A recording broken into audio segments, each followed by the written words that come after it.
Good evening and welcome to our second in our subject webinar lineup. So this is subject specific discussion for Bishop Wordsworth sixth form. And we're really pleased to welcome you tonight. We are looking specifically at the arts and humanities last night.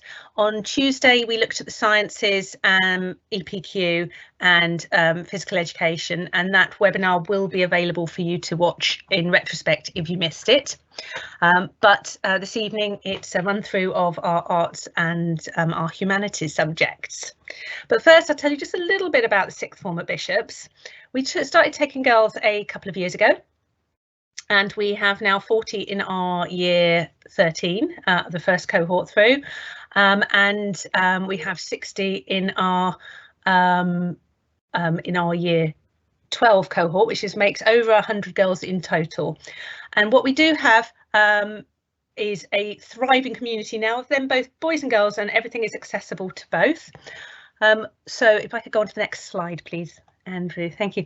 So tonight, talking specifically about the subjects, if you want to know more about the school itself, we have two open events coming up, and we've had a few already this month, which we hope you attended and saw a bit more about the school. But for the subjects, all our students, when they enter the sixth form, they study 3 A-levels as a basis and then have a fourth option, and that fourth option can consist of a project qualification, the EPQ, a level 3 in core maths, further maths, and a fourth A level if you meet the sufficient grade requirements. We have very specific entry requirements, which set the bar quite high for our school, but that's because if you want to come and study A levels with us, we want you to be with like-minded students who are working hard to achieve their academic potential. So we ask for 48 points across the top 8 subjects, which include English, language and maths. And there are subject-specific entry requirements which each of our subjects will go through. We have a range of A-levels available. So Andrew, if I could go on to the next slide. Lovely, thank you. So here's some of our lovely sixth formers playing in the chemistry lab. I shouldn't say playing, I'm sure they're working very hard on their required practicals. We have the list of subjects available here, some of whom we'll be talking to you tonight about what the subject really entails. So here tonight we have myself, I'm Ms Lambard, I'm head of sixth form here. We have Mrs Sally Armstrong, who is our careers advisor, and she'll be hosting the evening and introducing each of the subjects. And we have a range of heads of subjects who will be talking more about what the subject offers, where it can lead you, and answering any questions you have. So on the live chat, you will see there is a box, I think it's on your right of your screen, where you'll be able to type questions as we go, and we will do our best to answer them either verbally or by typing the answers. And we will try and stick quite tightly to the schedule tonight so that you can come in and out. It's quite a long evening and you'll be able to come in and out and find out more about the subjects that you specifically are interested in. So we could take it on to the next one. Thank you. So this is what we're up to tonight, and these are the timings we will try to stick to. So I'm talking now for our introduction and welcome, and then we're going to introduce art, music, English, classical civilization, and Mr Owens, who's the head of class civ, he'll also be talking about a little bit about Latin. We have history and politics, followed by geography. Business and economics are together. We don't offer you the option to take both those subjects at the time being, because not all universities will accept them as separate qualifications. Philosophy and ethics comes under the title of religious studies, and then any questions you've got after that. If we do run out of time on any of the subjects we've got here, then we will post an email address where you can email any of your questions, and you can also come and visit us. There are 2 more open events in January when you'll be able to come and see us. If you do decide that you do want to come to see us to study at Bishop Wordsworth, then the application form is already open. It's on our website. The deadline for applications is the 31st of January. You can, when you apply through our website, you can start the application form, you can leave it at any time and come back to it, and it will save. And then as long as you submit it by the 31st of January, we will get your application, and within a month we will make you an offer, if we can, based on your predicted grades or based on what grades you get in August. So on that note, I think that's about all I need to tell you about. So I will just check whether we've got any general questions at all to kick us off, and then we will move on to art at 6:45. So we've got about 5 minutes left. So Mrs. Armstrong, have we got any questions? Good evening. Really nice to be here this evening. I do actually have a couple. One concerns uniform. Could you describe how we approach a uniform for sixth form, please? Yes, of course. So we are quite strict on our uniform policy. We ask all our students to dress smartly in business suits. Now, for boys, this means a shirt and tie, and for girls, this is a blazer or suit jacket with trousers, skirt or dress. The reason for this is, firstly, we believe that our students look good, smart, and should be smart, but also we believe that a uniform does what it says. It brings uniformity and a sense of purpose to our studies. We are quite strict on that, and I do think it makes our students stand out. Thank you. One of the questions that is often asked is what makes the sixth form different from years 7 to 11? Are there privileges that a student can enjoy as part of a sixth form here? That's a really great question. Yes, there are privileges that our sixth formers enjoy. They are maturing young adults. They are no longer year 11s, and we are getting them ready for the big wide world of most of them will go on to university, where they have a lot of independence. So we do pride ourselves in a kind of staged approach to this. So at the beginning of year 12, there is additional freedoms on top of year 11, but not as much as you would potentially get in year 13. So if you have nothing on in the morning, you can come in a bit late. We don't have tutor group registration, we have mentors. So you can come in a bit late if your lessons start, I don't know, maybe 10:40, so period 3. You can go home a bit early if you have no lessons or supervised study. You can leave the site at any time that you are not expected elsewhere, lessons or assembly or anything like that. And that is a privilege that students lower down the school don't have. We also have common room, games room, and some facilities, tea and coffee making facilities, the fact you can use your debit card to pay for food on site, things like that, which are all very specific to our sixth formers. And we begin to help you manage your own workload. It starts off quite structured and then becomes less structured as you head through to year 13. So you're ready for university, where you won't have someone chasing you and organising you quite as much. Brilliant, thank you. I've got a question, and actually you mentioned it there. Can you describe actually what supervised study is, please? Yep, supervised study is actually a very important part of our of the way we teach you independent learning skills. So as well as your timetabled lessons, you have time in a study room, and we have specific study rooms for year 12 and year 13. And you'll have time there with a teacher working in silence, where you manage your own work. You are given suggestions of independent study from your subjects, and you begin to learn to study in a way that suits you. When you go on to university, you will find that these independent studies are literally that. You won't be supervised, and you're expected to be able to manage your time. And for some subjects where there are fewer lectures, it's going to be really important that you are independent in this. So part of our goal is really to make sure you're ready for that. Okay, thank you. And just finally, before we hand over to Mrs. Lawrence, could you just clarify again the entry requirements, the deadline, and perhaps also what's needed for that 4th A level, which lots of students are interested in doing? Absolutely. Yeah. Absolutely. So lots of our students are interested in doing a 4th A level. It's not necessarily recommended. You have to be a bit careful with workload here, because no universities ask for a 4th A level.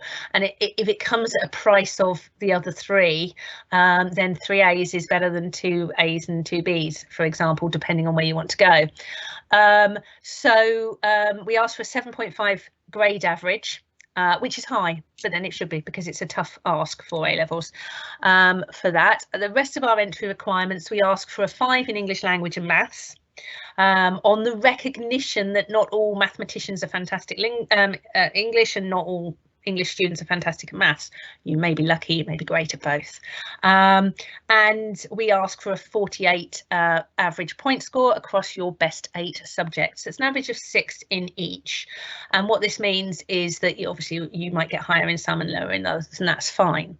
More importantly, though, almost that will get you into Bishops, but look at the subjects you want to do. So, for example, so English requires a 6 in English to study rather than a 5, for example. So although our entry requirements are a 5, if you want to study English literature with us, you'll need a 6. Things like that. Okay. Okay, we're on time. We are absolutely on time. So I would like to head across now to art and introduce you to Mrs. Lawrence, who is our head of art. Good evening, Sam. Hi, how are you? I'm all right, thank you. Over to you to show us the wonderful artwork that's happening at Bishops, please. Okay, so just a little bit about art and design. So if we go to the next slide, thank you, Andrew. I should have probably taken that one out. So art, obviously, as you know, is a creative subject, and you're going to explore lots and lots of different themes when you come to Bishops School. So if we can go to the next slide.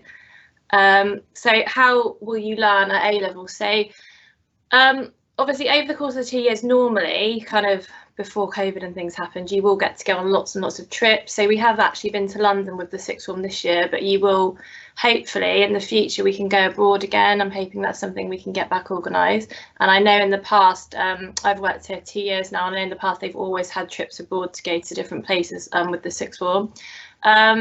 In terms of our team, I'm the head of department, Mrs. Lawrence, and then we have Mrs. Redmill as well, who's fantastic. She's a fine artist, and then my specialist area is more kind of digital design and graphics. In terms of facilities at the school, we have loads of different things, and we're getting more things all the time. So we have kind of all the traditional facilities at the school. So we have a kiln, we have a little kind of printmaking studio, we have any kind of paint you can imagine, obviously. We have lots of new digital equipment now, so we nearly have a kind of full room of computers, and they all have been upgraded to Adobe CC, so that's, you can use Illustrator, InDesign, Photoshop, Lightroom. We have a printer in the art block, and then we have a big plotter printer upstairs, so you can print on a large scale. So there's loads of facilities.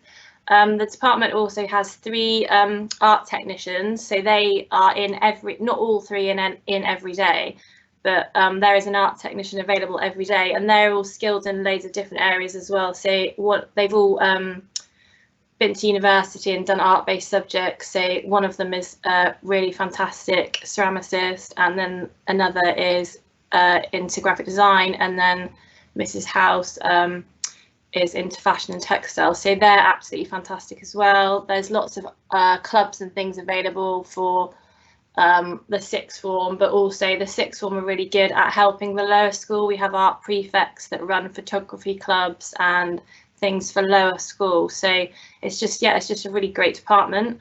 So if we go to the next slide, please, Mr. White, thank you. So entry requirements for the course. We ask for a minimum of 6 at GCSE, and because we offer, and I'll talk to you about that a bit more in a minute, 3 different A levels at art, so it's photography, graphic design and art, craft and design. You can come into the sixth form with a grade 6 in art or graphic design or photography, or even DT, because I know a lot of the boys do DT at the school, and then we don't offer that at A levels. So that's something that if they did want to come in to do graphics, for example, and they've done DT, they can do that as well if they want to. Or if they have the entry requirements to get into Bishops, but they haven't done art, and an art-based subject is something they might want to do, they can email, students can email me a digital portfolio to look at as well. And then I can kind of decide whether, and Mrs. Redmill can, we think that they would be good to come onto art. So if we go to the next slide. Thank you. So what does the course involve? So when you come onto the course at first, you will do, it's a little bit like an art foundation, where the course is set up to do a little bit of everything in the first project. So the first project, everyone will do the same theme. It's called the theme is structures. And then whether you want to do graphics or you want to do art or you want to do photography, you will kind of do a little bit of everything for that first term, just to make sure that that is the A level you definitely want to do. When you've kind of decided, most students kind of decide quite quickly, and you can tailor that first project to be more of what you want to do. Once you've decided, your second small project will be, you'll pick a past exam paper to base your project on. So again, you'll pick a question from photography, graphics or art, whichever one you want. So you'll do 2 small projects, and then the main course involves something called your personal investigation, which is your big project.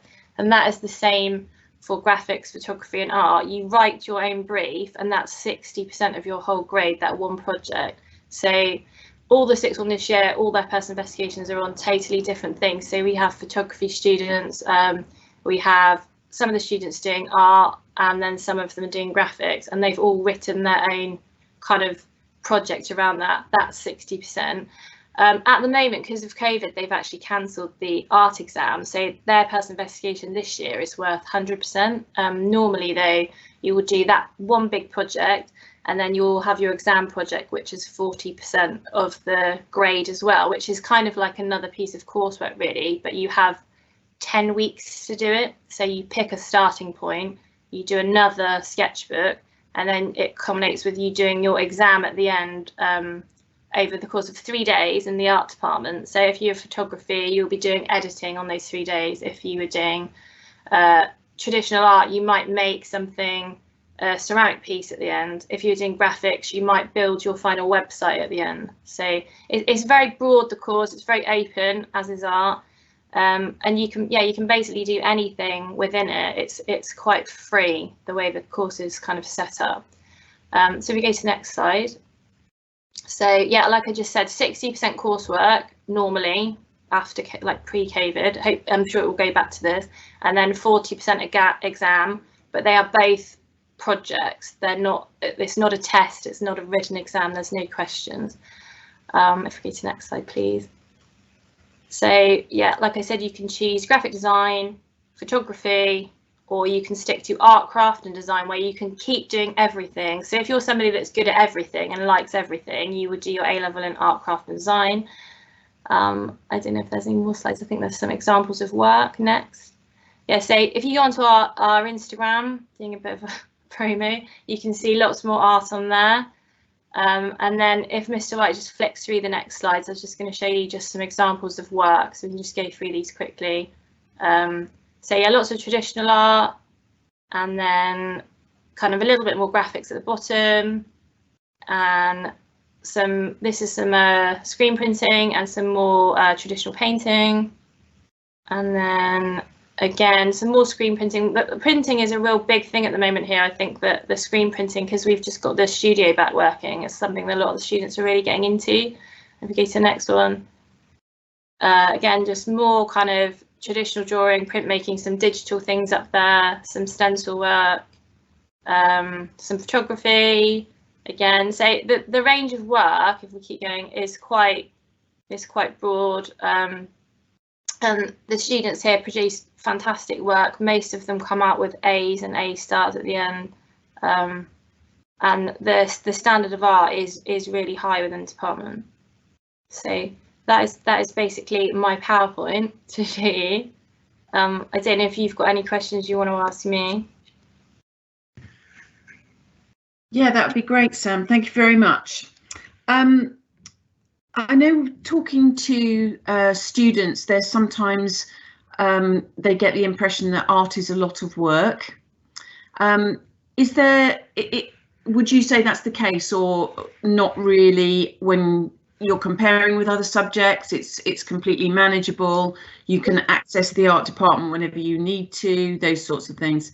Yeah, you kind of answered the questions for me. It is manageable, it is a lot of work, but it's kind of it's an ongoing thing, isn't it? So rather than having, you know, lots of assessments throughout the year, art is continually assessed. I'm marking it all the time, so that you don't have to hand in your project until the end of the year 13. Your exam project and your final project officially get sent off at the same time, but that's not to say I'm not marking your work all the time. You're having your projects marked all the time, but you can't mark an art project until it's finished because it's marked as a whole on all of the assessment objectives. You have to be doing it all the time. You can't suddenly pick it up at the end of the year and expect to be getting an A or an A star. It doesn't work like that, but it's a good subject to do alongside all the other things, because you can just kind of be going along with it continually all the time. There aren't going to be any surprises along the way, so there's no sudden tests or anything like that. And obviously, as an artist, you will get better over the 2 years. Your skills will progress. If you ask any of the year 12s now, if they look back at their initial project, their personal investigation will be way better because their skill level has just risen massively. It's not. There's only a certain extent that myself or Mrs Redmill can teach the students. I can teach them to use the software. She can teach them, you know, all these traditional skills. But it's just about practicing and actually having like a real passion to want to work. The studios are open all the time, so like Mrs Lambard was just talking about the supervised study. If you do art, you can come to the art department during your supervised study, and you can just get on with your artwork at school. I know a lot of the students prefer to do it at school because if they're working on something large, you don't want to necessarily take it home, ruin your mum and dad's house creating something. Yeah. Brilliant, thank you. Could you talk a little bit about where students go on to after they've done art, craft and design? Well, lots of our students go on to different places. It depends whether they actually do, because some students that do art here might not then want to go on and do it at university, but a lot of students that we have had have gone on to do actually art at university. So most students will do an art foundation before they go and do a degree. I think if you don't know what a foundation is, it's just a 1-year course where you get to explore all the areas of art. Most universities now, if you want to go and do an art or design degree, will ask for a foundation as a course requirement. Lots of the top unis will ask for that. You don't have to do an art foundation. You can go straight onto a degree if you want to, but I think a foundation is a brilliant opportunity to explore everything and just make sure you've picked the right degree, because there are so many art degrees now. It's not a case of just, you know, art or graphics or photography. You can do film, you can do concept art, you can do stage makeup, you can do so many different art-based degrees. And an art foundation is free as well. You don't have to pay to do it, so you could do it for a year and then you could decide, I don't even want to do art anymore. But you're not going to lose anything from doing a foundation. I know a lot of students like doing a gap year as well, so it's a good thing to do, and you can earn a bit of money because it's a full-time course. But I know lots of students do it and then they work as well at the same time. That's brilliant. We've had quite a few students who've taken advantage of that wonderful art foundation course to with the intention of doing a different subject at university, but it's just so such an amazing experience to expand your art experience further. Yeah, and you might think that you want to do graphics, and you might go onto your foundation and just decide that you are a textiles designer, because you've never sort of got into that at school. Because you can only do obviously the 1A level here, but on the foundation you can do everything. But our course is actually set up like a kind of mini foundation really at the start, so it is a really great course for anyone wanting to do art and design at university. Really. Brilliant, thank you. To finish up, could you just clarify the entry requirements again, please? What you're looking for in a student? Yeah, so it's a grade 6 in art or photography or graphics or DT, or if there's anything kind of remotely similar to that, so any art or design based subject, or if the student has got into Bishops and they want to show myself or Mrs Redmill a portfolio, we can look at that.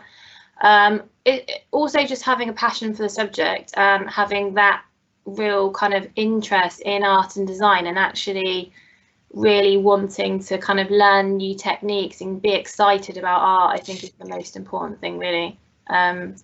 Just like-minded people. I completely agree, because very much art is a very personal subject, isn't it? It's your personal expression, so that makes it absolutely really exciting to study at A level. Okay, thank you very much, Mrs Lawrence. That was fantastic. I'm going to head over to the music department now, I believe. I'd like to introduce you to Mr. Edney. Hello. Hello. Hope you're well this evening.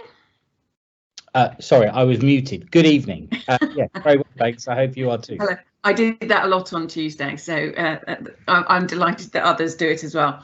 So I hand over to you now, Mr. Edney, for a tour of the music department, please. Thank you very much, and welcome to anybody that is online and listening. I'm as Mrs. Armstrong said, my name is Mr. Edney. I'm Director of Music at Bishops, and I want to talk to you briefly, firstly about the A level that we offer, and then the extracurricular side of music at Bishops as well. Thank you very much, Mr. White. For A level at Bishops, we run the EdXL course. For A level. This is very similar to GCSE for those of you that do GCSE music at the moment. In fact, the weighting is exactly the same. The only difference is we step up with everything at A level. So for our performance, we're looking for an equivalent of grade 7 on your instrument or software or DJ if you're that way inclined. It's an 8-minute recital. Before COVID, this was a live recital. It would be an examiner that came into school and you would do a live performance in front of an audience. The audience could be 2 or 3 people. At the moment, we're waiting to hear from EdXL whether from 2023, because this year it is recordings, whether when we go back to a normal year, whether that becomes a recording that I would do in the department, or whether we go back to live recordings, because there's different definitions of performance between the different boards for A levels. This year, the performance is much less, but we are predicting that will go back for now year 12s, and certainly for you if you're expecting to come to us next year. The second part is composition. Again, just like GCSE in terms of weighting, the only slight difference is we do a free composition or set to a brief, which I'm sure many of you are doing at the moment with your GCSE composition, but we do a thing called a BAT as well for A level, and that is an assessment compositional technique. Here at Bishops, we do Bach chorales. You will be able to go onto the EdXL website and see there are different options here, but we teach everybody the same compositional technique for ease. And also, we personally feel that the Bach chorale leads you to more comfort in doing your free composition, because it teaches you the very premise of harmony in composition. So you'll see from the weightings there that the BAT is done under exam conditions with me or the other music teacher in the department. You get several hours to complete that, and it is completing a Bach chorale. And then over the period of the year 13, just like you're doing in year 11 at the moment, you will then write a composition, minimum of 4 minutes. And like I said, that could be completely free, or it could be to an EdXL set brief. And then the third component, the last one, is the appraising paper, which is one paper lasting 2 hours and 10 minutes. So unlike lots of other subjects, you only have one paper to sit throughout your whole course, which I know appeals to some people. For EdXL, we have 13 set works that we go into really quite deeply in terms of history, the composer, the compositional makeup, and the harmony within the composition. And we're on the next slide. I'm going to show you what those 13 set works are. The exam itself is 6 questions. 3 of those questions are very much like the questions you're answering for GCSE now, but extended in terms of looking at scores of the set works. These are not unknowns. They will be set works that you have seen before, and asking harmonic and theoretical and historical questions about those set works. There is one oral dictation, again very similar to GCSE, it's just harder, but again we practice that throughout the 2 years. And then there are 2 essays. This is the main difference between GCSE and A level, because 50% of the appraising paper are essays. So the question 5 is an unknown. It will be from an area of study that you have studied over the 2 years, but it will be an unknown work. And it gives you the opportunity to link that to the work that you've done in the 2 years. And then the final question is the big essay. That's worth 30 marks, and that will be on one of the set works. And you will have an option of 4 set works to write an essay on. So it's very much prepared before we go into the exam.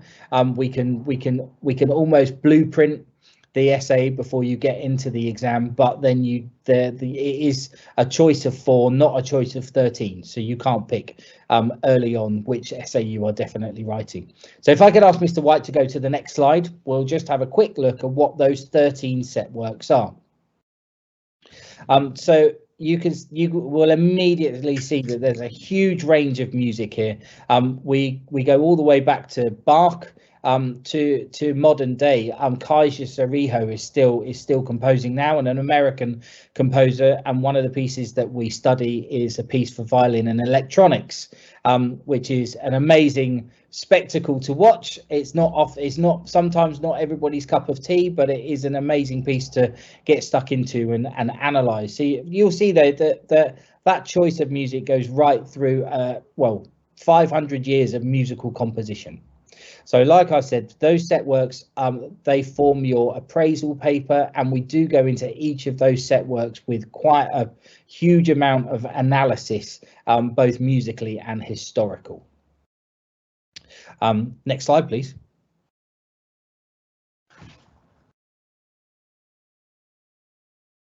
Why A-level music? I think it's important to address this because it is a question that gets asked a lot, and I'm sure that there's also some people on here either watching live or the recording later on that are thinking, well, I might do music, but are there other subjects that are more important to me and might offer me a better path?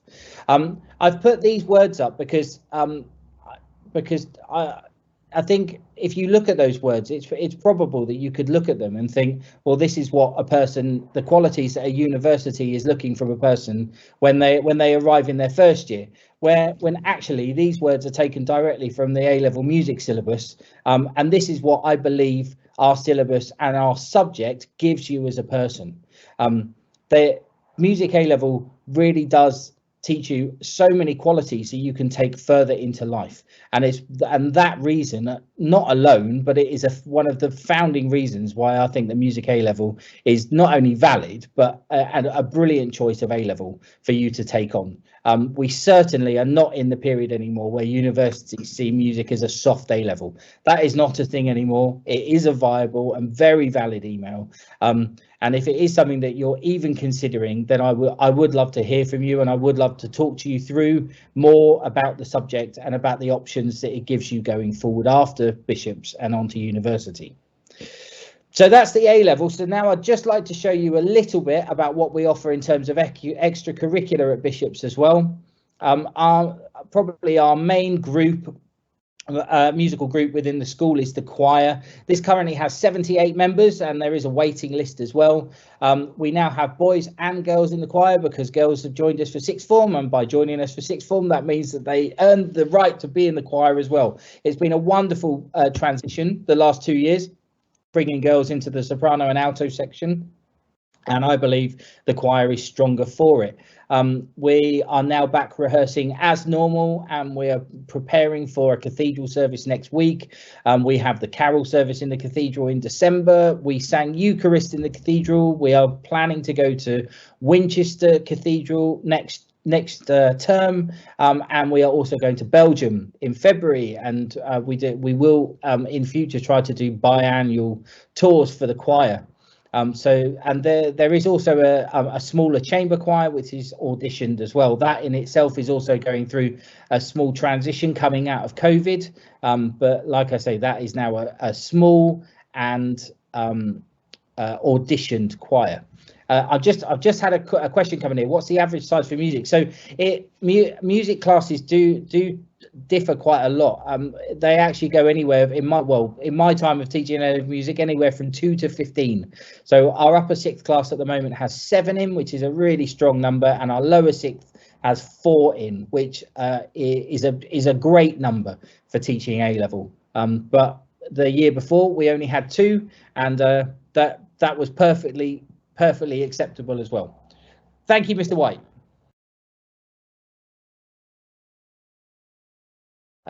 the other ensembles that we run within the department recently, since again coming out of COVID, we started the school big band, which has been really successful, and they ran their own concert at St Martin's Church last term.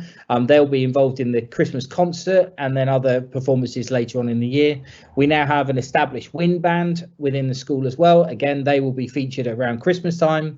There is and the other part on the string department side of the school, we have a senior string ensemble, which is led by Mr. Richard Parsons, and then there is a junior string ensemble, which our senior string players now run. So if you are coming to us as a highly rated violin player, then you would be encouraged to come along and help take some of the junior ensembles as well.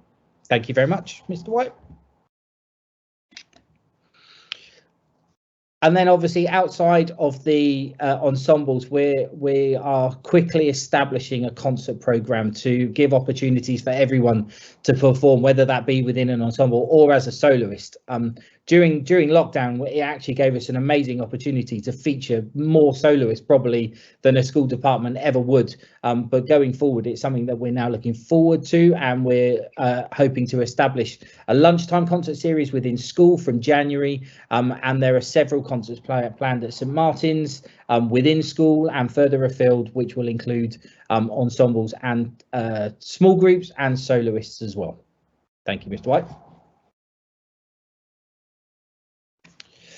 I think I've spoken a bit about trips. Rachel, I'm going to come to you in a moment. I've spoken a bit about trips. So like I said, we've got those things planned. Last summer, we took the sixth form singers to Cornwall. That's something that we're looking at potentially running if not this year, then definitely next year. And then another thing that the choir have got involved with is a thing called the Recreation.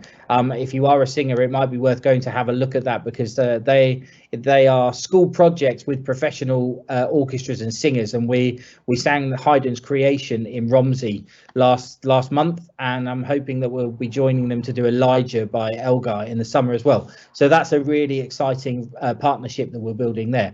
Rachel, your question was about classically trained. Not at all. In our upper sixth at the moment, we have one jazz guitarist and a jazz singer. In the lower sixth, we have a musical theatre singer as well. Pop, as long as you are of the relevant standard. So for pop and jazz, there are the Trinity exams. If you're not doing grades at the moment, if you go and have a look at those syllabuses, you can have a look at what you're performing at the moment and where that sits. If you can get around the grade 6, 7 standard, then you don't need to be classically trained. The only thing I will say that in the analysis, in the appraisal side of the syllabus, you need to be theoretically up on it. So one of the things, I know that Mrs Armstrong will probably ask me this in a moment, but one of the things that we do suggest is that you have at least grade 5 theory before coming onto the A-level syllabus, because it's a steep learning curve without it. So you'll see on the screen you've got our Instagram, so do follow us, do go and have a look at what we're doing, and also my email address if you have any further questions. Thank you very much.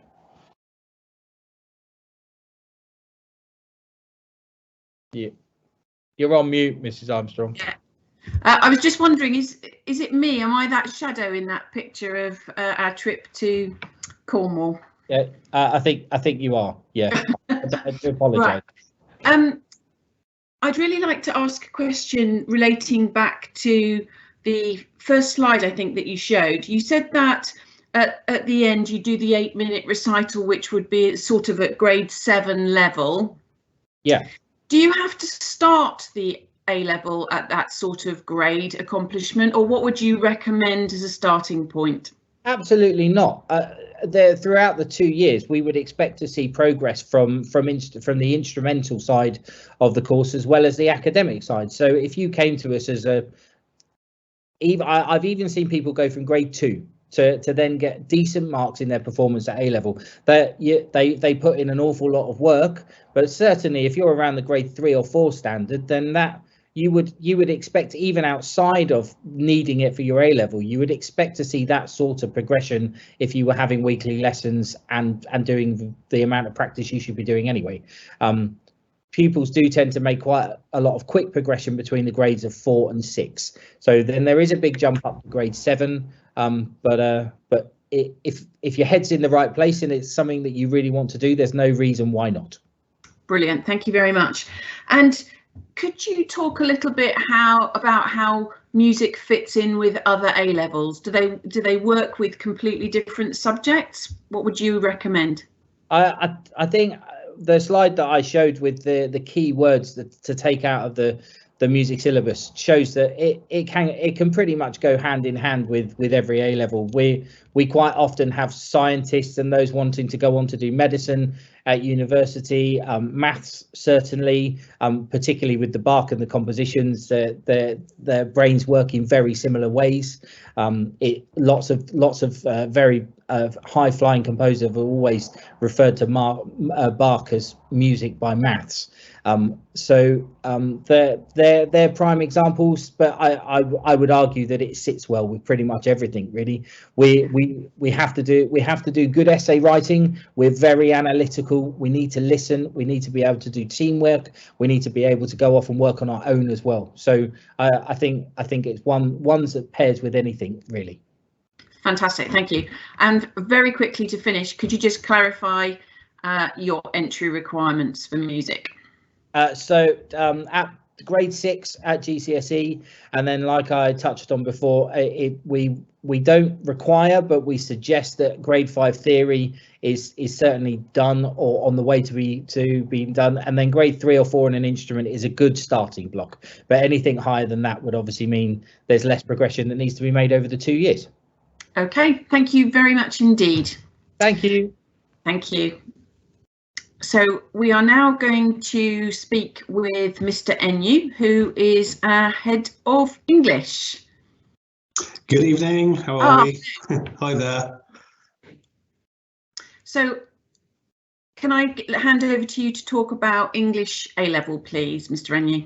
Yeah, absolutely. What I'm doing is I'm just going to paste into the Q&A a couple of things. So I put, firstly, I put our English promotional video in there where you can hear some of our students hopefully enthuse about what it's like to study A-level literature, and also our handbook, which outlines the course. Just really to give you some idea about the course. So basically English literature is taught by 2 teachers. So if you take the subject on, you'll be taught by 2 different teachers. We tend to divide the course into 2. One area of the course is very much geared around the kind of classical, more traditional texts. So you're looking at Shakespeare onwards, looking at revenge tragedies, Victorian poetry, that sort of stuff. And the other side of the course is Gothic literature, more modern literature. So we tend to be divided between those 2 areas. It's quite interesting because I think a lot of students come onto the course thinking that they're going to like the Gothic and modern literature more, but quite often by the time they get into things, they end up equally liking both sides of the course and getting really into the more classical, traditional texts as well. The approach in lessons tends to be very much you kind of prepare for the lesson. So we'll give you some work to do beforehand, whether it's reading or research or whatever, preparing notes, and then you bring those into the lessons. And then most lessons are very much discussion based. So English lessons tend to be quite active, quite a lot of lively debate going on. And then basically you take those ideas away and you consolidate those with improving your note taking. So yeah, that gives you a flavour of what the lessons are like. Yes, you know, there's quite a bit of reading, there's quite a lot of essay writing, but maybe not so much as people may think. We probably study about 7 or 8 texts, ranging from Shakespeare right the way through to modern novels that are written in the 21st century. And we have 7 or 8 texts over the course of the 2 years. We'd like to think people would read around those and those would sort of spark interest in other texts. But some students do and some don't. It really depends on their enthusiasm for reading. And it helps to be really enthusiastic about reading, obviously. And then in terms of essay writing, probably there are 2 major essays per term, one for each side of the course, and obviously we set other work as well as that. But there's a key assessment every 6 weeks term for each of the teachers. So yeah, that's really about it. I mean, we find in terms of studying English literature, we find that students are really enthusiastic about the subject. They really enjoy it. We've got really good results over the last 4 or 5 years, and I think that is down to the fact that the students really get into the subject. We've never had a student drop off the course or change their mind about it. And yeah, we've got a nice balance between male and female students going on as well, which is great, you know, considering we look at things like feminist literature. So yeah, I mean, the English classrooms are really happy classrooms, to be honest with you. They really enjoy it, and the students get on well with each other. We have a lot of kind of contact going on online in terms of using Teams, pushing information out, links to interesting websites, that sort of thing. Yeah, so I think really if you want to find out what the students think about it, then watch the video. Okay, thank you very much. We've had a question come in. Is there any essay support provided?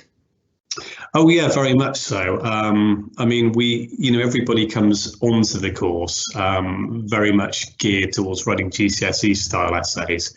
And often, you know, the first attempts at writing essays will be along those lines.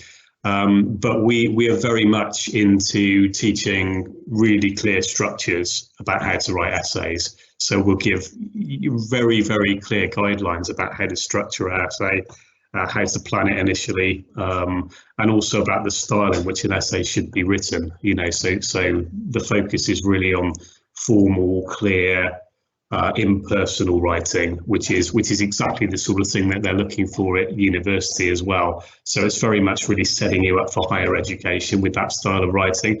It sounds dull, but it isn't, because there is plenty of opportunity to be creative in your essay writing, and there are creative aspects to the course as well.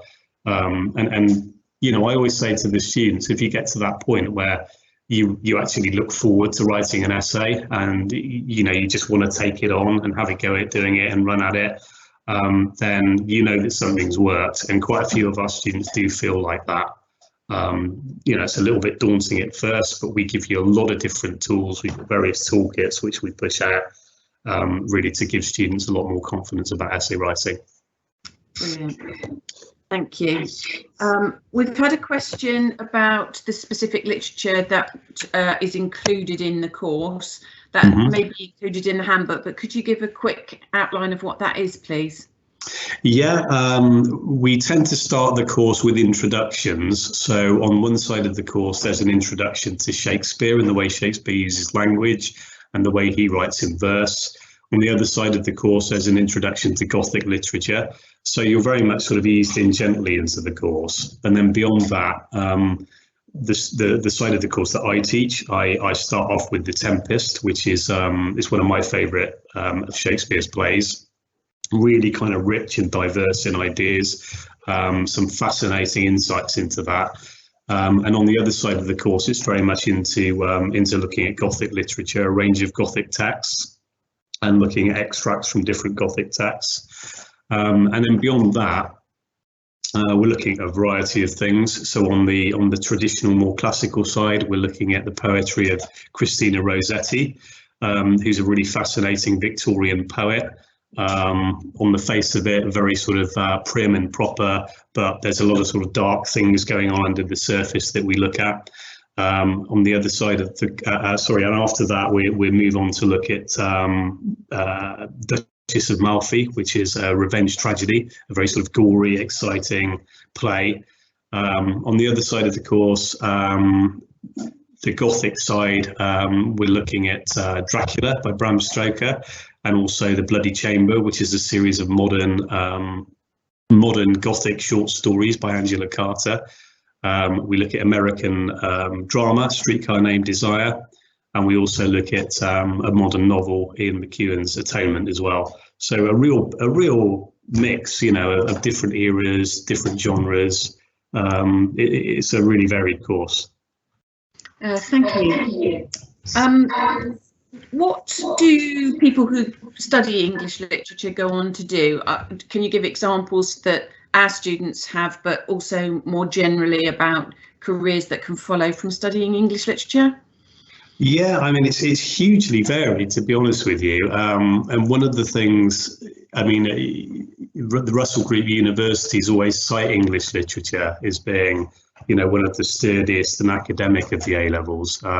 You know, they talk about facilitating subjects, or at least they have done, you know, which is looking at kind of series of 9 or 10 subjects, which are really sort of seen as good, vigorous A-levels to take into higher education, and English literature is certainly one of them. And I think the reason is that it's so diverse as a subject. There are so many different skills needed and different things that we do, both in lessons and beyond lessons. So you can look at, you know, skills such as oral communication, debating, discussion, through to analytical skills, and, you know, the capacity to write an essay, being able to use research skills. It's just so wide as a subject, and it takes in elements of history in terms of the context behind text, obviously elements of philosophy as well. So it's very far-reaching in terms of what you can do with it. And we've had students who have gone on to study law, students who have gone into the media, you know, areas like advertising and publishing. We've had students who have gone really successfully into the area of journalism. So one of our students writes on the sports pages for The Independent. We've had students who've gone into politics. So it's really versatile, to be honest, because there's just such a wide-ranging range of skills that are needed. Brilliant, thank you. Are there ways that students can get involved with English outside of lessons? So are there book clubs, things like that they can get involved with? Yeah, very much so. At the moment, we've got 2 English prefects, but we've got some of our other A-level students involved as well in a support group. So we've got a number of students who have come into Year 7 who were finding English a more challenging subject. We've just set up a support group on Friday lunchtimes where our A-level English students buddy up with a Year 7 pupil and basically give them some encouragement, help and support. The idea is that they sort of act as a mentor to that younger student. So we've got that going on. We've also got a student, one of our English prefects is setting up a book club with Year 9. We're also going to get a writing group going with one of the English teachers. The A-level students get involved with that as well.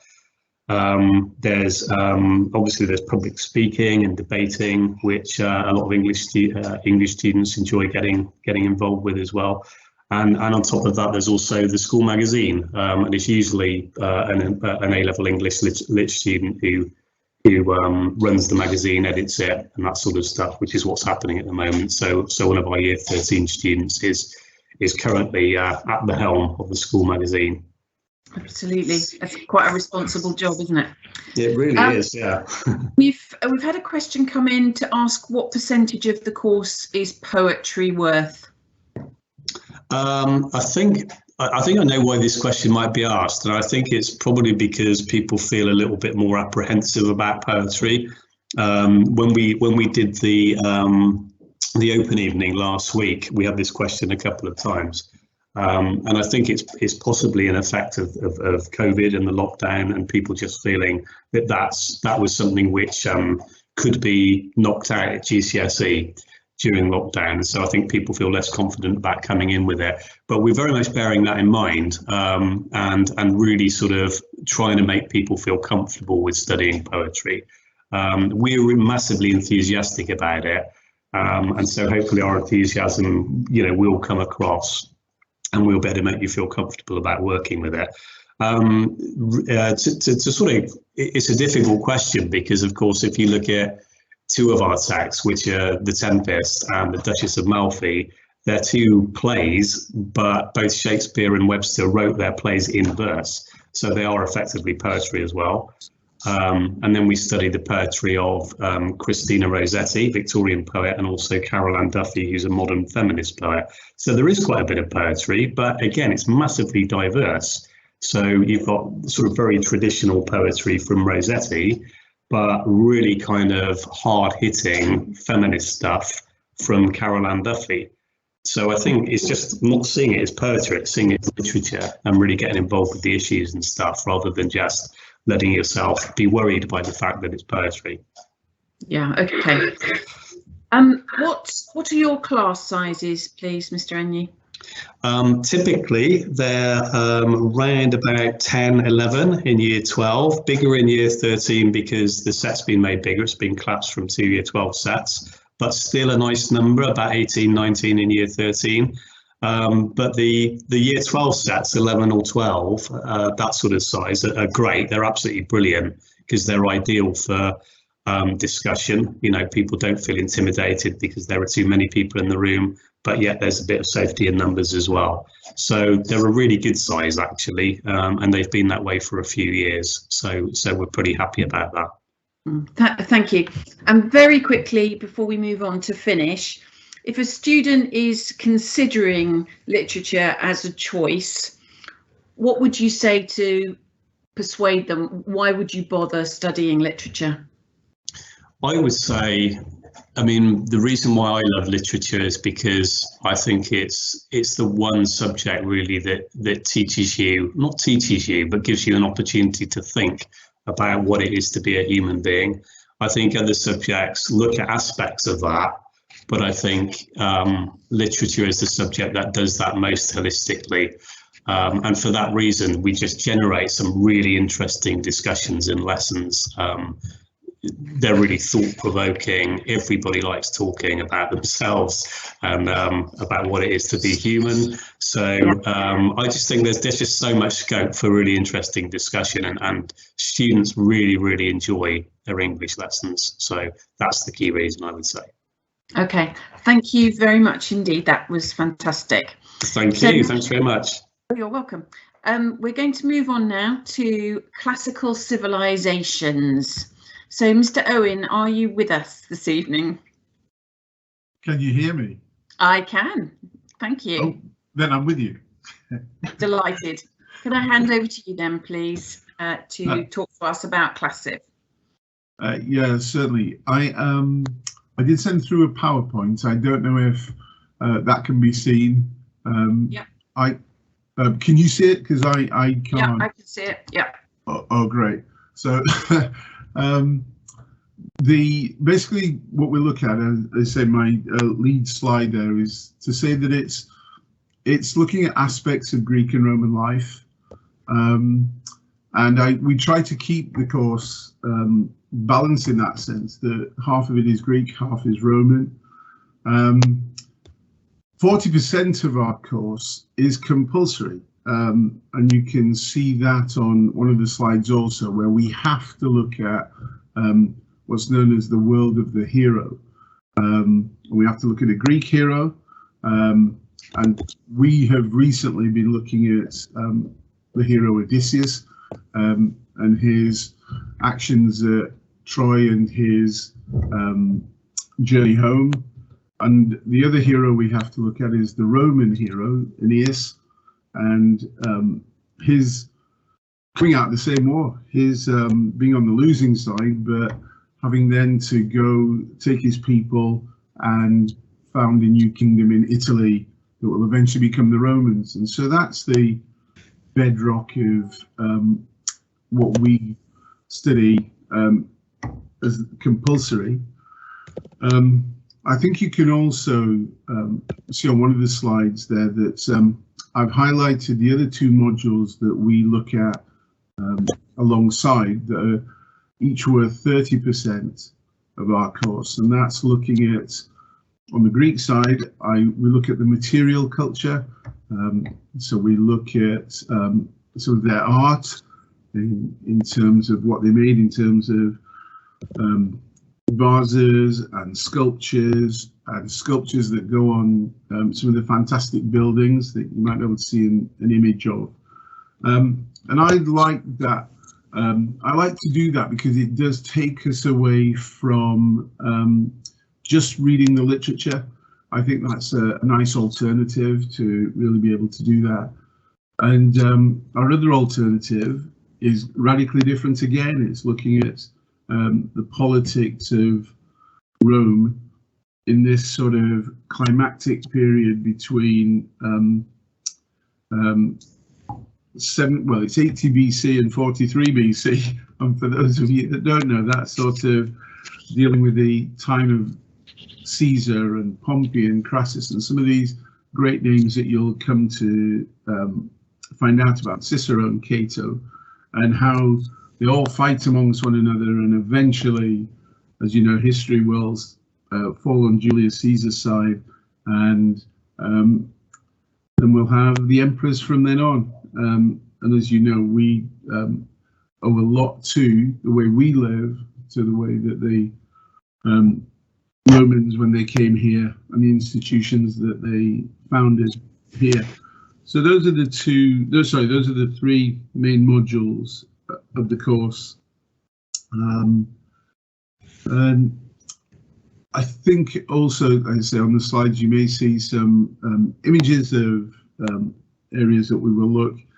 The other thing that I put up there is 2 slides of the brochure that we handed out at the open evening last week, and on those brochures you can read a really nice summary of what we want and where we believe the course leads, how it's examined, etc., etc. So if anybody is listening that hasn't got one of those, I don't know if the PowerPoint will be available on the site for a while, but my email address is on there, so please, if you'd like a brochure and you're in school, come and collect one, and if you're listening externally, please email me and I can send you a copy. That's the course. Okay. We're looking at a slide that says what qualifications do you need to enter the course. Would you like to clarify those for us, please, Mr. Owen? Yes, certainly. I've said a humanities grade 6. The reason for saying that is that, like English, that you, I listened to Mr. Ennew before, and we do share a lot in common with English and history. I think maybe to come, we share a lot in common with those, and so that's why I asked for a humanity. You will find in classical civilization that the work we produce over the years, over the 2 years, is written work, and it's either work that is source-based, so that we have in common with history, where we look at things that the ancients wrote about themselves, and we examine those things for what we can find out. And let's say a statue may be a source, or a building may be a source for us. The other thing that we do is also the essay writing. And again, I heard explained how you get lots of support in your other subjects for essay writing, similarly with us. And the sort of essays that we are going to write are most in common with history, the philosophies, the religion sort of essays. And so that's why, you know, I feel personally that that it's both a great subject to go in combination with that, but it's also for those people that that maybe are thinking not purely humanities, but want to keep some breadth to their skills. They may be going down the route of the STEM subjects, but know that it would be a good idea to also write well, be able to express themselves analytically, critically, in essay writing. And so it's also a good subject to keep that breadth, if that's what appeals to you as you go into A-levels. Okay. Would you like to talk a little bit about Latin now, please? Are students able to do that at A-level? They certainly are. What I would advise, though, is that in this case, that you very definitely have to have Latin GCSE. And because of the way we work in school with that, i.e. For Latin in school, and the school is very supportive, but we're not a timetable subject. We do work off timetable. So that means that I've got some boys coming into school half an hour early on a morning. I've got some doing some work over lunchtime, and the exam groups are also doing work after school, so between 4 and 5 after school. But I'm very much of the belief that if you have a real interest in Latin, that I want to be able to, and we as a school want to be able to offer it to you so that you can continue with it and it doesn't have to finish at GCSE. But I would advise, and because, as I say, we have to work in a relatively short amount of time, that in that case, it's probably an idea to have a 7 in Latin, grade 7 at GCSE, because of the pace that we have to keep up. Currently, we've got 3 boys doing it in the upper 6 in year 13, 1 boy doing it as a 4th A-level, 2 boys, in fact, doing it as a 5th A-level. Now, I know Mrs. Armstrong was listening, and Mrs. Lambard, they probably wouldn't recommend you doing 5 A-levels, but that's a conversation that you'd have to have if you're thinking of doing Latin as an extra. You know, it takes a lot of time management. In the lower 6, I've got 2 boys currently. So at the moment, no girls who have joined us to do Latin at A-level, but we do have a couple of boys, and one of the boys is an external student. He came in from one of the independent schools in Dorset, and so again, if we've got visitors that are listening in, wondering if that's something you can continue with, then yes, you can. And the way it's examined, you'll be familiar with it from GCSE, in so much as we look at language and literature. Obviously, slightly more literature than you did at GCSE, but I think if you were to speak to the boys that are doing it, the jump isn't as great as you. Well, it's not a jump that you need to worry about, if that's what is crossing your mind. It's quite a understandable progression from GCSE through to A-level.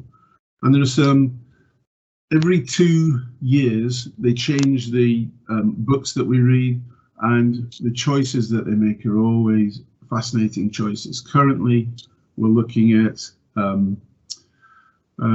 excuse me, we're looking something new for me as well. We're looking at some literature by a man called Apuleius and his Metamorphoses, and he's telling the story of Cupid and Psyche, and so I found this fascinating. So it's a chance for me as well to revisit the stories. Others are hard-hitting histories about what the Caesars got up to and how corrupt life was in Rome.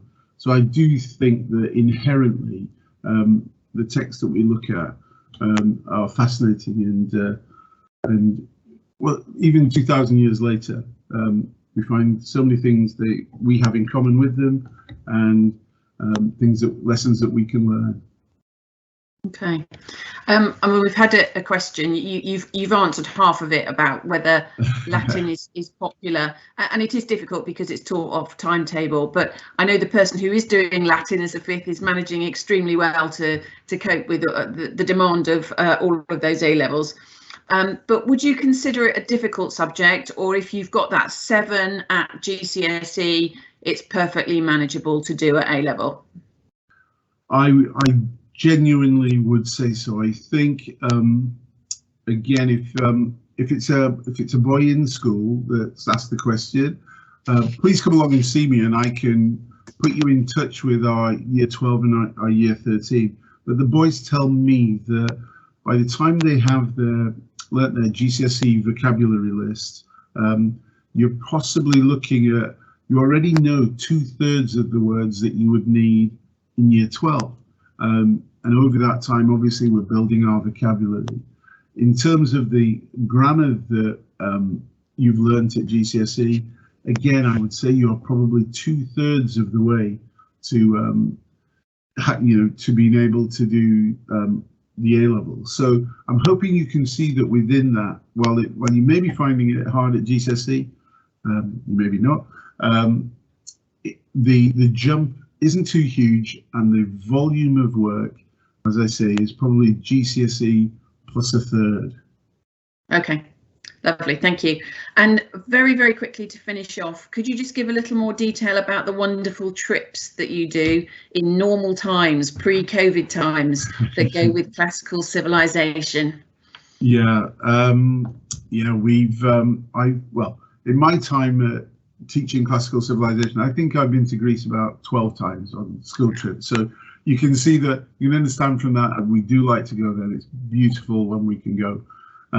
More recently, we've been combining the Class Civ group with the Latin GCSE group and going to Italy. And we did that for 3 years between 2018, 19 and 20. And we had some time in both Pompeii and in Rome. So in an ideal world, we get to Greece 1 year and Italy the next. But most recently, it's been Italy.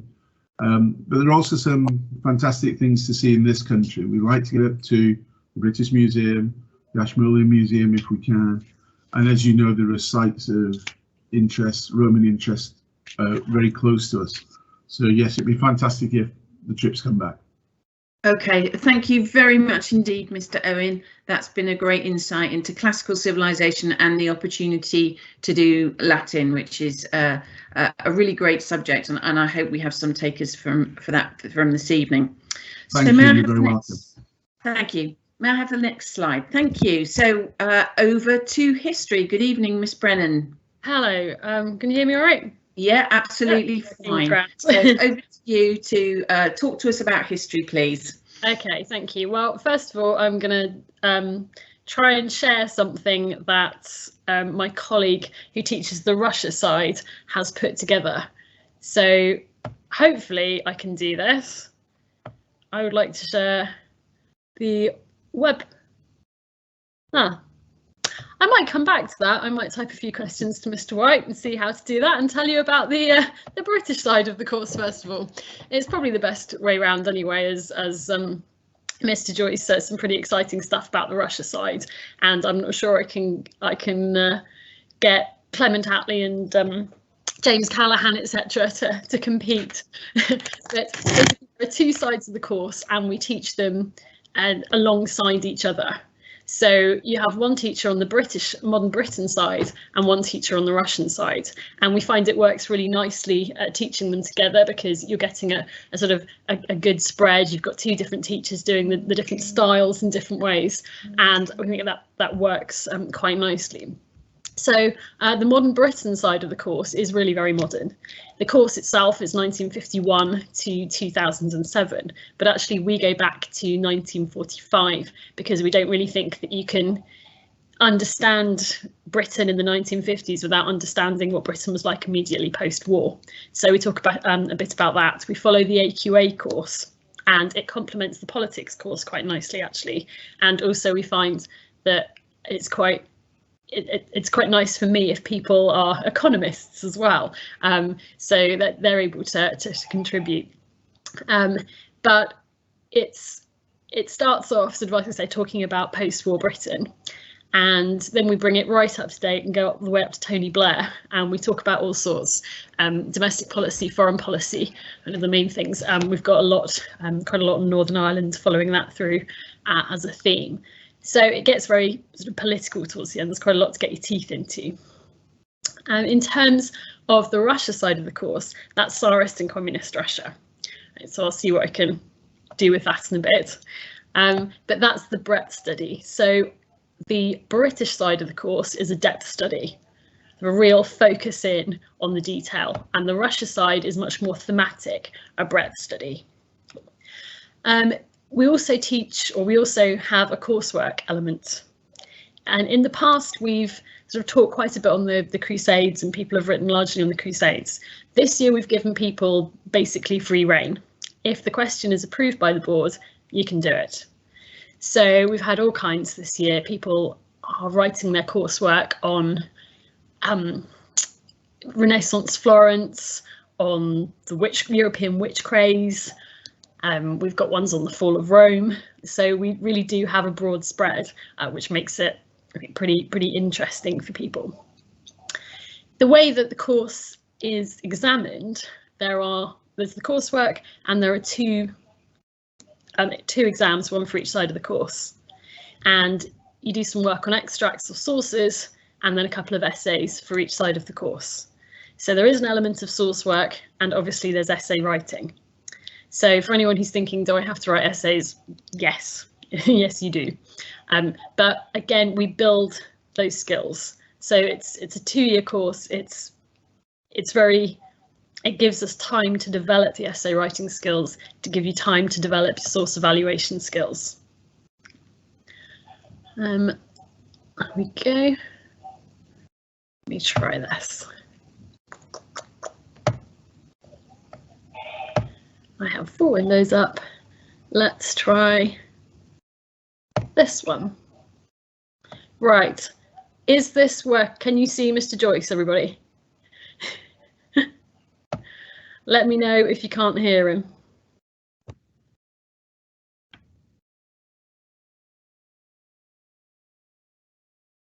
I can't hear him. Okay. Well, it nearly worked. It's a good thing in history that I don't actually have to be techie. So it's a subject where we're still using pen and paper. Oh, I can include computer sound. There we go. Something has to go wrong for me at all these things. I do apologise. Let's try that again. There we are. Like, I think you should study Tsarist and Communist Russia, 1855 to 1964. So, if you like history with the broad scope and lots of colour, then Russian history is for you. Let me tell you a little bit about this course that you might be studying. Alexander II, the Tsar liberator, the great emancipator, the person who freed the serfs, freed Russia from a system that other countries had left in the 14th century. Alexander II and Alexander III, great reformers and reactionaries of their time, Alexander III called the colossus of his time, 6'4", 19 stone, party trick of bending fire pokers, ripping packs of cards and crushing a 1 ruble coin in Palmer's hand. Nicholas II, who was described as not fit to run a village post office, the leader of Tsarist Russia in the First World War. Stalin, who I'm sure we all know a lot about, the Red Tsar, person who was responsible for the deaths of 20 million peasants in collectivization. This is a history of colour, of interest, of scandal, of intrigue, and you will learn all of those things if you choose to take the Russian history course at Bishop's Wordsworth. You will learn how to analyse sources. You will look at history in depth. You will look at extract work. You will do comparative writing. You will debate. You will go off on your own and research and read around the subject with the help of your teacher and tutors. You will become engulfed in this enriching historical environment. I would say this, it's my subject, it's my favourite subject, but I think those are the reasons why you should come and study AQA, A-level, Tsarist Russia at Bishop's Wordsworth. You see, we do have a committed and interested department. I didn't pay him to say all these things about how great it is. I guess it's good. So, any questions? Yeah, sure. I've got a few. What's the best way to prepare for doing history A-level? Do you set summer work, or do you recommend resources that students can engage with before they come so that they hit the ground running, sort of thing? Yes, we have two lots of recommended reading for over the summer. So on the British side of the course, it's Andrew Marr and his History of Britain, which actually quite a few students this year chose to watch rather than read. So you can do either with that. But there is a Russia book as well, Martin Sixsmith, Russia, and we put both of those, I believe, on the website so people can see in advance. But having that background to Russia really helps with the understanding, because of course there are such huge cultural differences, and it really does help to kind of immerse yourself a bit first. But really, there are plenty of other things out there that people can watch, listen to, read, plenty of podcasts and things. And we have got some recommended lists if people are interested on top of the summer work or the summer reading we set. In the past, we've asked people to look into a controversial character as well.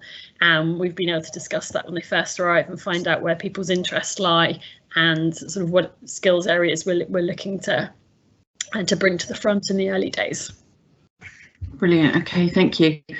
We've had a question come in, actually. Can you study History A level if you haven't done the GCSE? We would like everyone to have GCSE at least at level 6, because it's, yes, I mean, you need to have sort of a solid foundational understanding of the skills, and also to have that passion, that interest, rather than sort of thinking, oh, well, I wasn't really interested at GCSE, but I'd quite like to dabble now. Yeah, they do need to have GCSE. OK, thank you. Actually, really interesting to listen to you talk about the fact that there's a lot more freedom about what students can do their coursework on and how diverse it can be. We've had a question that asks, could it be on international history? Well, the coursework, yes. Basically, the course itself has to cover the government regulations that it covers a spread of 200 years. So as long as the coursework starts in 1807 or before, it can be on what you like. Say Crusades were quite good because they cover sort of 100 years. They cover lots of different ways. People have looked at changing warfare. Exploration, European exploration was another one. Some people are doing the history of Japan, so there really is quite a lot of scope. Brilliant, thank you. And the coursework itself, how big a proportion of the overall marks is that? It's 20%, and each exam is worth 40%, and the coursework is worth 20%. But it's a really useful thing to sort of have under your belt before going into the exam. It helps raise confidence as well as being that bit that can tip people into the A-star. OK.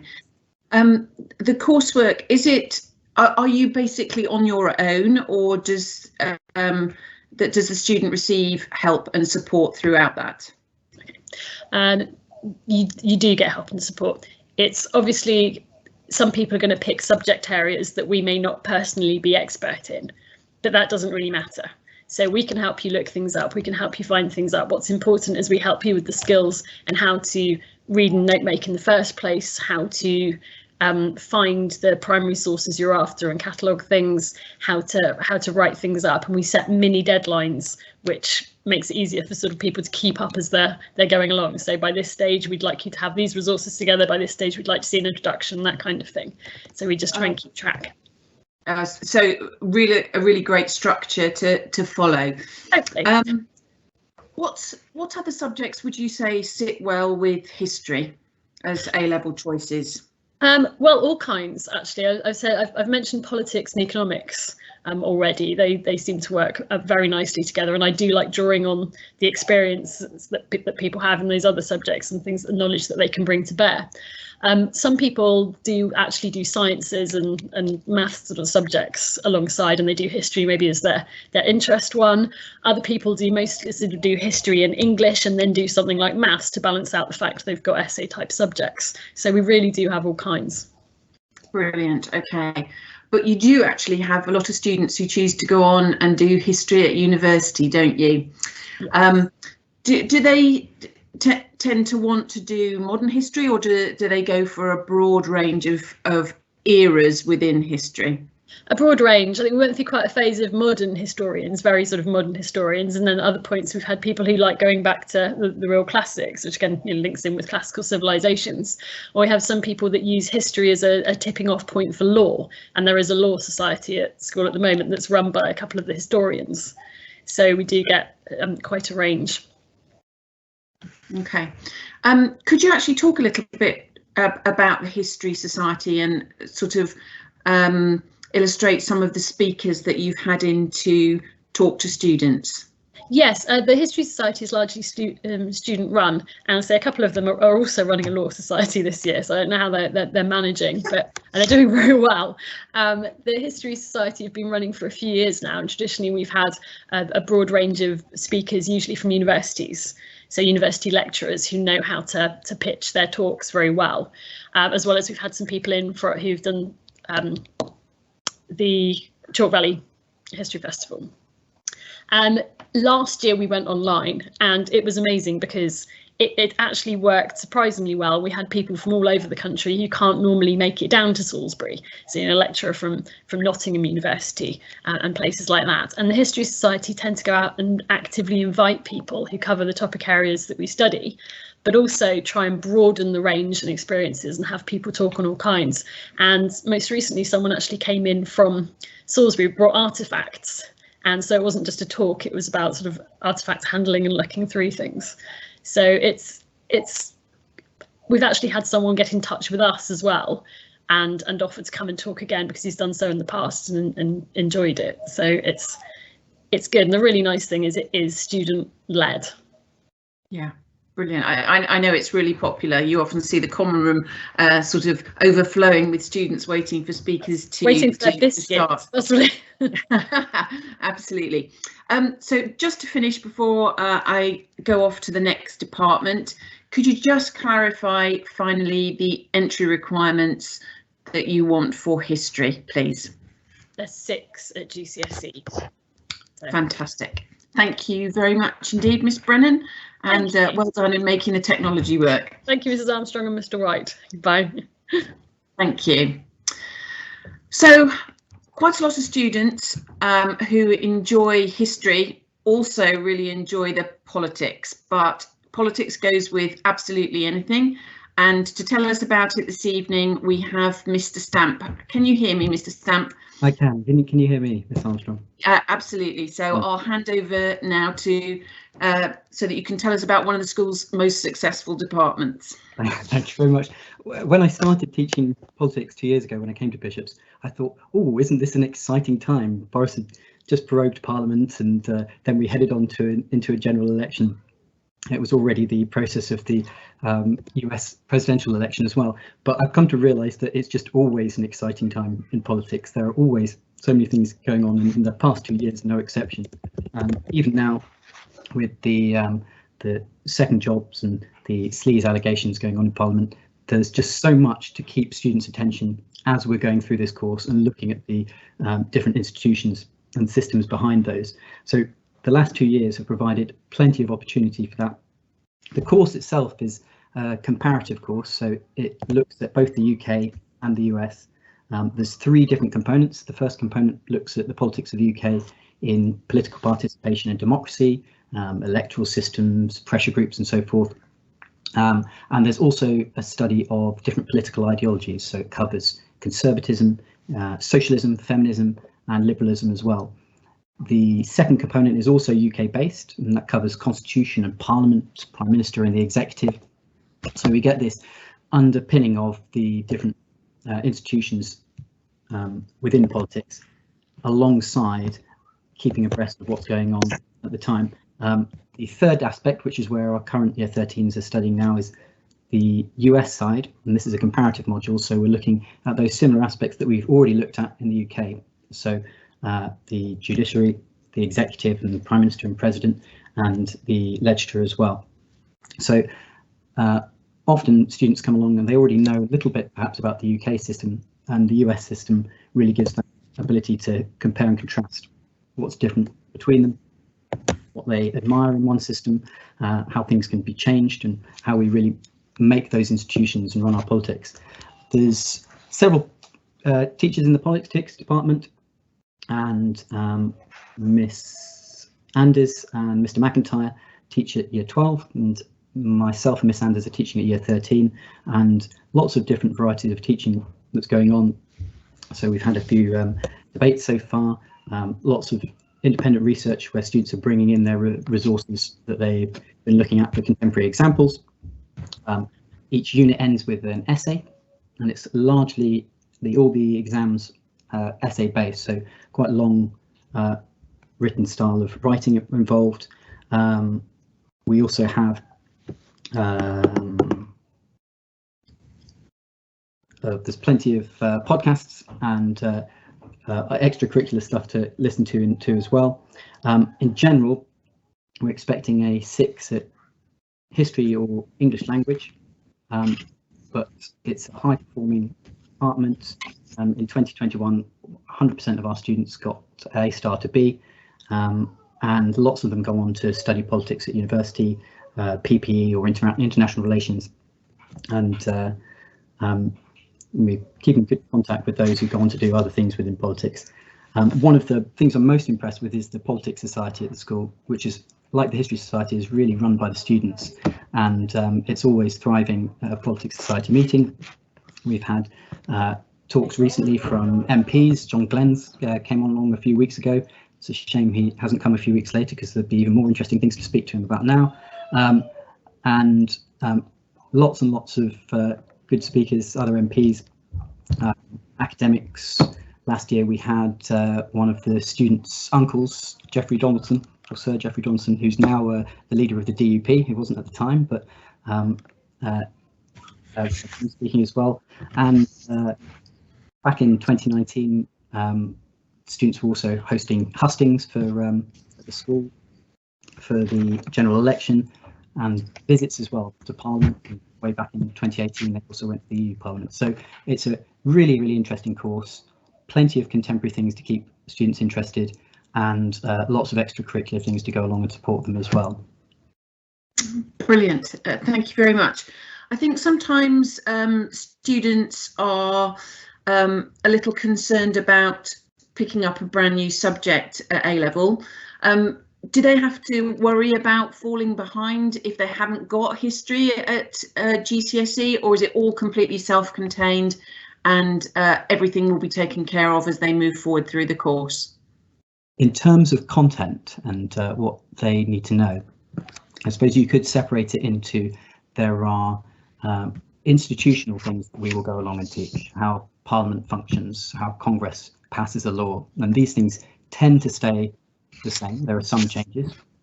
The EU modules changed over the last few years, of course, but the second component of that is keeping abreast of current affairs. And so in the essays, in their exams, in their slightly shorter answer questions, really to support their arguments, it's all based on contemporary examples. So really the most important aspect for choosing politics is that an interest in what's going on now and what's been going on over the past few years, and applying that to support your answer over the structural issues that we discuss as well. So a really, really good heuristic is if you are currently watching the news, or you're currently reading the newspaper about MPs' second jobs, that's a really, really good indicator that you are interested and you want to be studying politics. If you know that Joe Biden has just passed an infrastructure plan, not as ambitious as he wanted, but a good compromise, again, that's a really, really good indicator that politics is something you would enjoy studying. And you do really need to keep abreast of those current things, because it's using those current examples. Which means, absolutely. From our side in teaching the course, we also have to keep the course fresh as we're going along as well. And so whilst we have that understanding of the political institutions, it's always keeping up with current examples.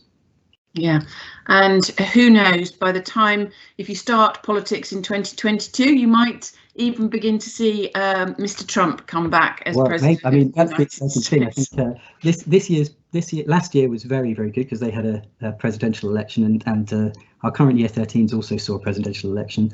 The current year 12s, they'll get some midterms, so there'll be a judgment on Biden through that. But the the others starting after that, they'll also see some movement on the US side as well. So there's yeah, the last 2 years have shown us that politics is always exciting. So there are always really good examples to keep abreast of. And if you're interested in those, if you're turning on and tuning in, that's the best indication for politics. If it puts you off, that's another indication. Thank you. For those who are watching who may not be familiar with the term, could you explain what a hustings is? And I'm not sure whether you actually came to our hustings or, but can you talk a little bit about what we did, if you know, that is? It was entirely run by, I think JJ was the chair of the politics department at the time there. So he and the politics department invited all the local candidates for the general election to come and speak and answer questions back in 2019. It was really well attended by plenty of members from Salisbury, but also members of Politics Society and members of school, and they were able to put their pitches towards the electorate and also answer questions. I think what I remember specifically from the 2019 one was how prominent climate change was, and given that we were just at the high point of the Brexit issue, the number of questions that were focused on climate change was really signified that something was moving in the direction there. So a really good event to come along to, even if you aren't a member of the Politics Society or aren't studying politics. It's a really interesting event, and also it's just amazing to see the politics students run that event and chair that event as well. It just shows how able and aware and knowledgeable they are. One of the most sought after positions in school that I've sort of observed is actually being chair of the Politics Society. Mm-hmm. Can you talk a little bit about how that comes into being? Is it the end of year 12? How do students do that? Yeah, the end of year 12, and they'll apply to do that. There's a system within the Politics Society about choosing, and then Ms Sanders and I will also speak to those candidates. But in general, the Politics Society, there's lots of support amongst all of those organising, and whether they're chair or not, there's plenty of opportunity to get involved in organising speakers, in organising lots of other events. So lots of people do, someone does our social media side and does other bits of outreach. So there's plenty of opportunities within organising the Politics Society. It's a really well run and supported society. Thank you. How many people do politics, and how big are your classes? Currently there are 21 pardon me, in year 13, so there's 11 in one class and 10 in the other. I think the same, I don't teach year 12, I think it's a similar sized classes, but it's always been very popular, and there's a good mix of male and female students as well. Brilliant. OK, thank you. And we've had a question come in. What newspapers and other resources would you recommend to students to keep updated on current affairs at the moment? Well, plenty of British newspapers. So the Times and the Guardian and the Telegraph are all useful to read. It's particularly interesting how this recent scandal has cut through in even the Daily Mail was quite scathing of what's happened to the Conservative Party recently. So lots of British newspapers, of course, to follow. The Economist is very useful as well. On the American side, the Washington Post and the New York Times are very good read as well. As a, I tend to listen to quite a lot of podcasts. So from the British side, what was once Brexitcast now is Newscast, and the other BBC one on America. Americast is very good, and there are so many American podcasts that I listen to that I'll have to save for a list for when you've decided to do Brexit. But, OK. Do you recommend the BBC for sort of the website for looking at politics and things like that? There's plenty, and the BBC is very good, and other websites as well I recommend. In general, as long as you are engaged and you can bring something along to the from some media outlet that you found, that's the most important thing. And if different students can bring them from different places, that's even better. And there's for specific topics that we'll study within, there's also individual reading lists for those as well. So yes, keeping abreast of current issues is really the most important indicator for studying politics. Okay, fine, thank you. To finish off this evening, could you talk a little bit about what politics students go on to do, and maybe even further actually what jobs they get on and engage with? Well, there's plenty who choose to do PPE at university. Lots will choose international relations, several have chosen to go into law as well, and a variety of careers following those, from journalists to members of different assemblies. One of Ms Anders' ex-pupils is editor at The Economist, and another just emailed her this morning to say how excited she was to be on an internship with Rachel Reeves, who's the Labour shadow minister. So there's plenty of exciting places that politics students have gone on, and it's really nice as well that they keep in touch with us afterwards, because it's always nice to see where they go to. Absolutely, absolutely, and some quite influential people who are ex-Bishop students, and we look forward to more happening in the future. Thank you very, very much, Mr. Stamp. That was really great, and a really good idea of what's involved in studying politics at A-level. So now we are going to move on to geography. Good evening, Mr. Toner. Good evening, Mrs. Armstrong. Hello. Can I hand over to you now to talk about geography, please?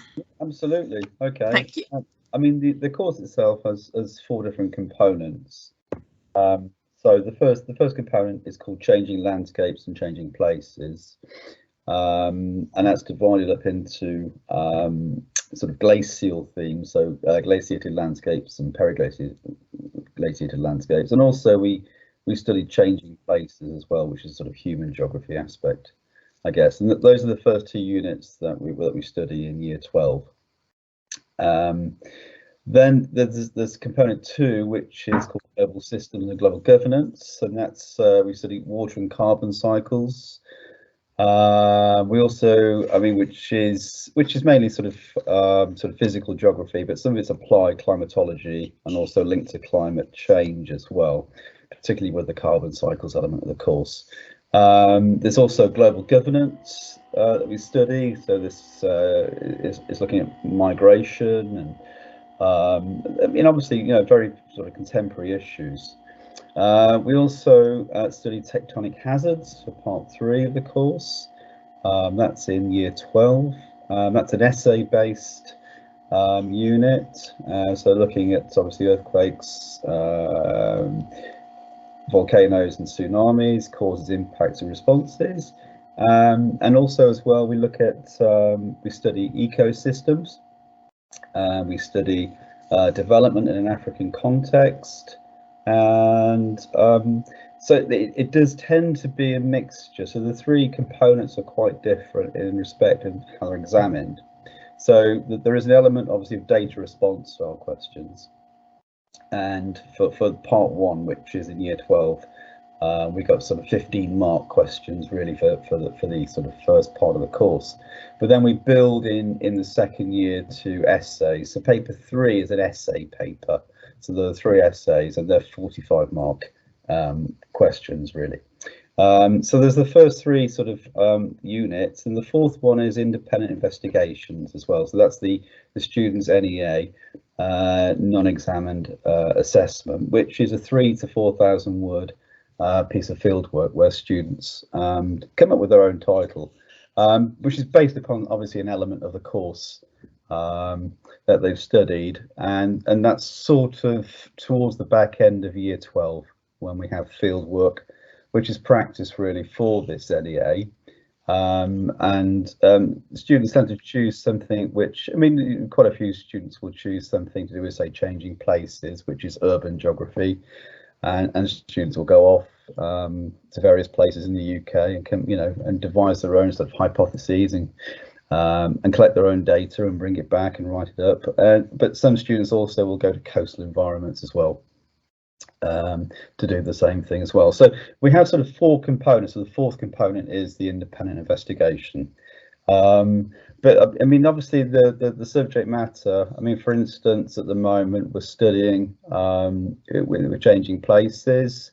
I'm sort of teaching at the moment, we're teaching about sort of rural issues, looking at Cornwall as a case study, which is surprisingly the most deprived county in England, actually, which surprised a lot of the students because so many go there on holiday. But in terms of, you know, social deprivation, it is obviously the most deprived county. So we look at the reasons for this and the reasons and sort of solutions to this deprivation as well. So we're always looking for solutions. It's not always bad news in geography. It sometimes seems that way, but we're always, as geographers, we look at the problems, but we always try and find solutions. There always are as well. So we try and obviously climate change underpins many of the issues that we study as well. So many of the units are underpinned by climate change.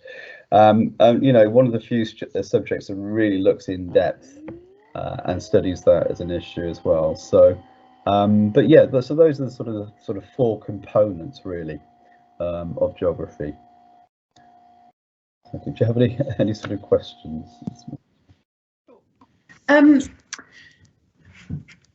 Geography is considered a really useful subject by employers. Yeah. Because of that balance of scientific skills and a sort of essay writing evaluation skills. What have our students gone on to do with geography? Well, students will tend to go on because obviously it's about multitasking, using different skills. Employers really like geographers because as I said, we use a range of analytical and evaluative skills too, and that's obviously very sort of high price in the workplace and being very sort of.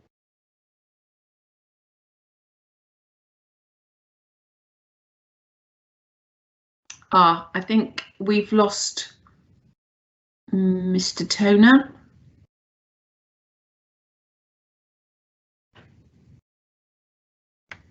Okay, sorry about that. That's not just me. I think none of you can now hear him. Geography is a really interesting subject that when you take it forward. So when you study geography at university, you can either focus on the earth sciences and geology, physical geography itself, geography as a joint approach to the scientific or more humanities side. You can do human geography, and right at the other end, you can also do something called anthropology, which is the study of peoples and cultures. So studying geography at A-level gives you this enormous base to move forward to do a huge range of specialisms within geography at degree level. Of course, there are things like planning and cartography that you can also do, GIS, geographic information systems. So you can really use it as a very flexible and very applicable to real life subject. Have I got Mr. Toner back? No, I haven't. Andy, I think you're still on mute. Sorry, can you hear me now? Yes, I've just been explaining about the range of university subjects that can come out of studying geography at A-level, but I'll leave you to carry on where you left off. Yeah, sure. Okay, sorry about that. I mean, if I could just quote the Institute of Fiscal Studies as a piece of evidence, geography graduate earnings outperform other subjects including technology, biosciences and history. Men earn 2% more, women 10% more than average graduate salary. So employability is actually a very important aspect of the subject in terms of, I mean, graduates are very likely, very sort of employable and very likely to go on with employment after they've graduated. in a range of disciplines. So to be honest with you, it's a very sort of flexible subject. As I say, you can go into a range of sort of disciplines really for this. Okay. Can you talk a bit about the field trips that you do? Do you go away for periods of time? Are they day trips? And how diverse are they?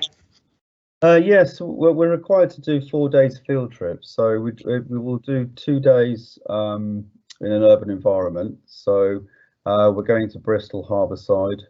That's one of our sort of locations that we go to do primary fieldwork collection. Also as well, we'll be going to another urban environment. We're going to change this year, so we like to change and adapt and to improve really constantly. So we're looking for another urban environment. We may go to London as well this year. I'm very interested in the new Battersea Power Station regeneration project, and just to see the impact that's had upon the area there. So I think we'll be going there next year. We'll be doing also some coastal field work. We go down to Studland and look at sand dune ecosystems. And we'll also go to a glacial environment or periglacial environment, which might be this year. We're changing once again, which might be somewhere like Dartmoor, to look at sort of granite tors and periglacial landforms there as well. So we do a total of 4 days. So we have to do 4 days. So we'll do 2 urban days and a coastal rural day as well. So yeah. Okay. Talking about, what were they, periglacial formations, might be an ideal opportunity to answer this question. Is it advised to do geology and geography? And I don't know whether Dr. Smallwood actually would also like to come in on that question. I would. There's a small amount of overlap, but not a great deal, to be quite honest with you. I mean, probably a little bit more so with the glacial geography and periglacial geography, but not so much with the other units that we teach. So, yes, I mean, they go obviously well together. But obviously geography sort of goes well with other humanities subjects and other science subjects too. So, I mean, geology is one of many really, which complement the subject. Okay, Dr. Small, would you like to say something to champion the geology part of that question? Oh, absolutely. Thank you for the opportunity. I was just teetering on the edge of going in, hoping I wasn't going to freeze. I mean, it's a very common combination of 2 subjects. They do fit well together. The geographers generally tend to look at process, whereas the geologists are looking at form. And obviously geologists tend to deal with a rather longer time scale than geographers do. 500,000 years is but a blink of an eye to us, whereas for a geographer, if it's a few thousand years, they get very excited about that. They fit very well together. I suppose the only thing I would say is, if you're going to choose to do them both together, you clearly like that area of academic work.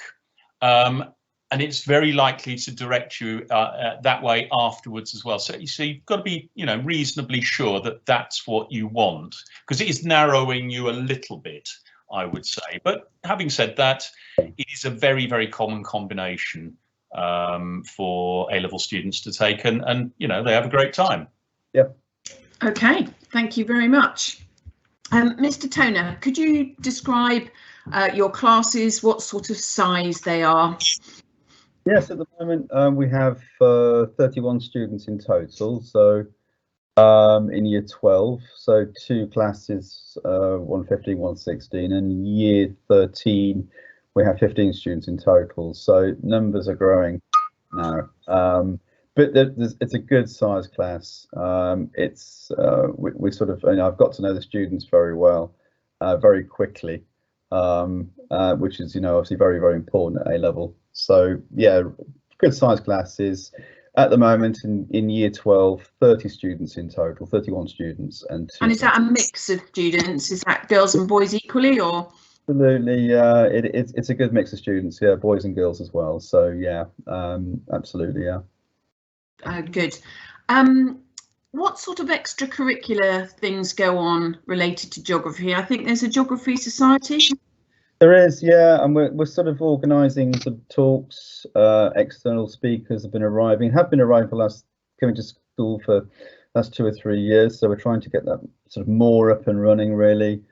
The Geography Society, the students who run it, there's 2 prefects at the moment, and sort of getting the youngsters involved.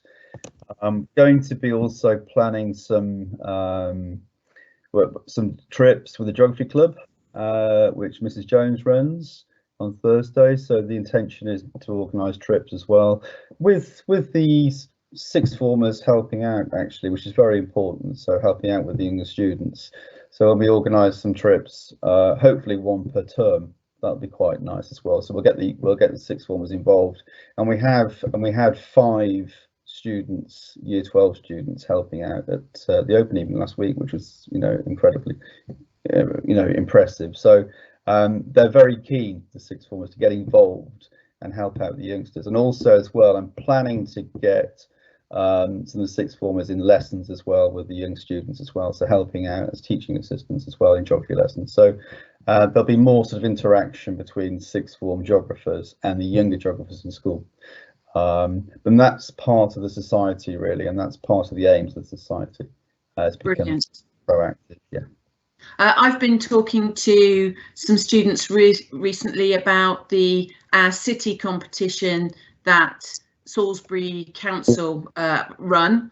They do that every year, and we've had success in that competition before, but that sits very well within geography, doesn't it? It does indeed, yeah. I mean, I've got 3 boys at the moment, actually, 3 in year 12, who are about to enter the worldwide international geography competition. Wow. So there's 4 places in Team UK. So the 3 boys are very keen to take part and to try and get into the team. The competition will be in Paris this year, next year, sorry. So fingers crossed that maybe one of the boys gets in there. So that'll be fantastic. So yeah, so it's really brilliant. Yeah. Okay, thank you very much, Mr. Toner. I'd like to now introduce you to our Head of Business and Economics, who's Mr. Kerr. Can you hear me, Mr. Kerr? I can. Can you hear me? I certainly can. May I hand over to you to tell us about Business and Economics A-levels, please? Of course. Good evening, everyone. Going to go with a fair clip, if I may. And Mr. White, are you able to move the PowerPoints along? There we go. Okay. So introduce the department first of all, if I may. There's myself, Mr. Kerr, and we also got Mr. Sparrow. We both examine for EdXL Business, and I do some Cambridge International Economics work. We've also got a new teacher this year who's teaching down at GCSE as well. So the department is growing. Because we're a new subject, generally speaking, what I like to do is try and explain why it might be a good idea to study one of these subjects at A-level. And so they're both quite broad in the sense that you're going to end up having both numerical, analytical, and problem-solving skills. And both of the courses develop each of these quite well. And this quote here is not me speaking at all. It's from the University of London. And I think what I've also done, if we can flip to the next slide here, is look at the end game, really. And this is from the World Economic Forum, where in terms of the subjects that are in demand globally, you'll see the arrows pointing to topics that appear in both business and economics. I mean, logistics and supply chain is covered within business as well, but to a lesser extent. And so if I could flip forward to the next one, and I often get asked this at open meetings and by boys at the school as well. And so this is the bog standard IFS, how much do we earn? And clearly that's not the only or far from being the most important measure, but it is, it is interesting that over the last decade, economics is slowly but surely, on average, is starting to surpass the likes of engineering. in terms of average earnings after university. Okay, so in terms of popularity at the school, in 2020, next slide please. Subjects studied at university with any of the following subjects. 2/3 of the year 13s moved on to study something related to economics, business and finance. So it kind of mirrors what's going on in the rest of the country. It's a popular, both subjects are popular at degree level. And in terms of our classes, again, we are growing. I mean, we've just brought A-level business back. We've got a set of 16 in year 13, and in year 12 business, we have 2 sets of 15 per class. In economics, we're slightly larger. Each of the sets are 15 and 16 in year 12, and 15 each in year 13. So healthy numbers and growing.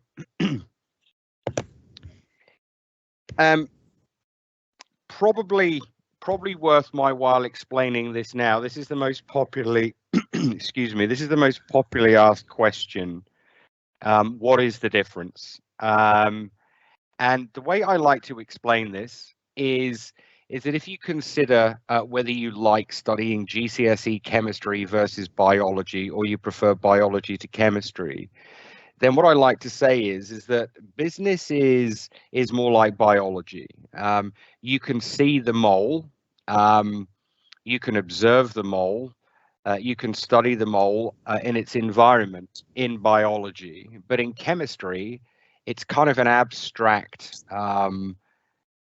sort of concept, which you do all sorts of calculations for, and therefore economics at A-level is more like chemistry. It's based on mathematical models, and gaining a thorough appreciation and understanding of those models is key to you being able to answer and analyze and evaluate essay questions. Business, on the other hand, is slightly more accessible because it's happening in front of us in a much more explainable and obvious way. But at the same time, you are going to have to respond to the traditional Harvard Business School style case study and apply the knowledge and business theories to certain business situations that you are presented with in the exams. So that's the difference between the two. If I could just give you a very quick snapshot of what the specifications look like on the next slide, if I may. And so we use Edexcel for both economics and business. And in economics, just like business, there are 4 themes. And in year 12, we look at themes 1 and 2, and we begin theme 3. Theme 1 looks at markets and market behavior, market failures and government intervention. And then we look at the macroeconomy in theme 2. We then go back to microeconomics in theme 3 and look at business economics and labor markets in more depth. And then to round out the course, we then look in theme 4, we apply the macroeconomic tools from year 12 to a more of a global context. So we look at things like poverty and inequality and developing economies as well. And then if I could flip forward to business,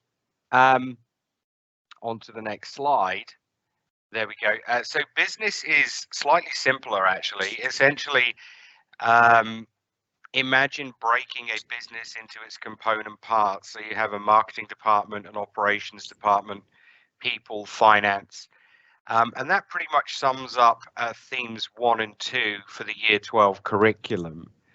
And then what we do in year 13 is really focus on decision making and applying more of the theories and the external environment and what impacts that has on a business. And then finally, we look at global business, so global marketing, outsourcing, and all things related to globalization. With A-level business, there is towards the end a focus on a global industry, such as travel and tourism, such as the automotive sector, and that forms the basis for the final paper in the A-level paper 3. I've said a lot. If I could just very quickly scoot through 2 or 3 more slides just to show you the sorts of issues that we cover in both economics and business, but to a slightly different extent. You know, and I'm sure you would have seen these in the news, wherever you get your news. So the big tech companies, are they abusing monopoly power? And Google lost its fight against the European Commission today. I'm sure they'll appeal again. Sugar taxes, both in economics and business, what impacts is that going to have on businesses, but also consumers? And next, if I can, there we are, the richest man on the planet for this week, Tesla. And this is more to do with economics in the next one. With the rise of big data and technology, is the unconditional basic income likely to happen in mine in your lifetime? So I'll call a halt there because I'm very cognizant of time, and if there are any questions, feel free. I would be happy to answer them. Okay, thank you very much. We've had a few come in actually. There's a few questions that talk about having done business or economics at GCSE and then continuing with it. So can you just state very clearly, do you need to have either subject at GCSE to carry on with it at A-level? No, absolutely not. So the DFE and the JCQ, they're simply the powers that be, stipulate very clearly that both A-levels have to be accessible to people who do not have a GCSE, and they are. And in some cases, starting afresh can be beneficial.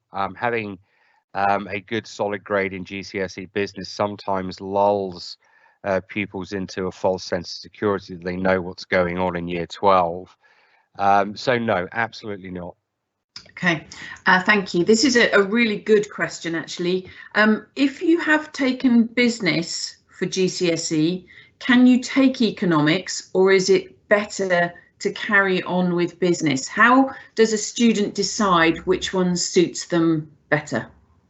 I think at this stage it would probably benefit them to come and find out more about what economics is about and what the differences are. They are very, very distinctive and very, very different subjects. There are small pieces of overlap, but very, very different subjects. And so if you liked business and you like what you see with economics, then it would be a good progression. What I would say at this stage is that beyond A-level, economics, a straight economics degree at university, essentially morphs or transforms very, very quickly into an applied mathematics degree. So if you want to go to a Russell Group standard university and beyond, let's say, and study the degree that is just economics, then usually, typically, the university in question is more interested in what your A-level grade is in mathematics rather than economics. And so if you're a strong mathematician, having studied GCSE business, then there's definitely a case to strongly consider doing maths and economics at A-level. But that wouldn't prevent you from doing maths and business, because there are lots and lots of degrees that are focused on business and finance as well. So probably best, if possible, try and get in touch with me if you're able to visit the school. Do so and we can talk about it further. Okay, thank you. We've had a question which I might add a little bit in after you've spoken. For accountancy, which of the two is better to take for A-level? In order to, pass the professional exams to be a CA, a chartered accountant. You need up to and including an A-level standard of understanding for economics. But A-level business will introduce you to a lot of the terminology in the accounting section and the quantitative skills, investment appraisal, and all those things that are linked to accounting and finance in A-level business. So I would encourage you to do the one that interests you the most, because honestly, it's probably not going to make too much of a difference in the long run. What I would say is that a lot of the Russell Group universities consider A-level economics to be slightly more academically rigorous, which I would agree with. But at the same time, in the past, I have taught pupils A-level business who have gone on to go to Oxford to study geography, for instance, and so it doesn't really matter. You'd be better off selecting the A-level that you're more interested in at this stage. Yeah, I agree with that. The thing is, I mean, this question was directed about the difference between business and economics. I mean, for accountancy to enter the profession, you don't need any particular subjects. To study it at university, accounting and finance, more and more universities are actually asking for maths A-level. So it's a very fluid profession, actually. Can you talk about both economics and business? Can you do them together? And we've also had a question that could you do business and economics together if one is your fourth A-level? The short answer is no, not my decision. And so, yeah, I mean, that's the short and long answer. Okay, thank you. And just to very much finish off now, before I zip over to the next department, could you just state again what you would like entry requirements to be for both economics and business, please? So what we're looking for in economics is really a 7 in maths. And for business, a 6 in maths would work as well. So it's pretty standard. Okay, that's wonderful. Thank you very much indeed. Thank you. So now I am delighted to move over to our religious studies department for them to talk about their A-level, which is philosophy, ethics and theology. I'm delighted to welcome the head of RS, Mrs Keur-Shahi, and for her very first webinar, our new chaplain, the Reverend Dr. Canon, Dr. Wood. Welcome. I'll hand over to you, ladies, and for you to tell us about RS.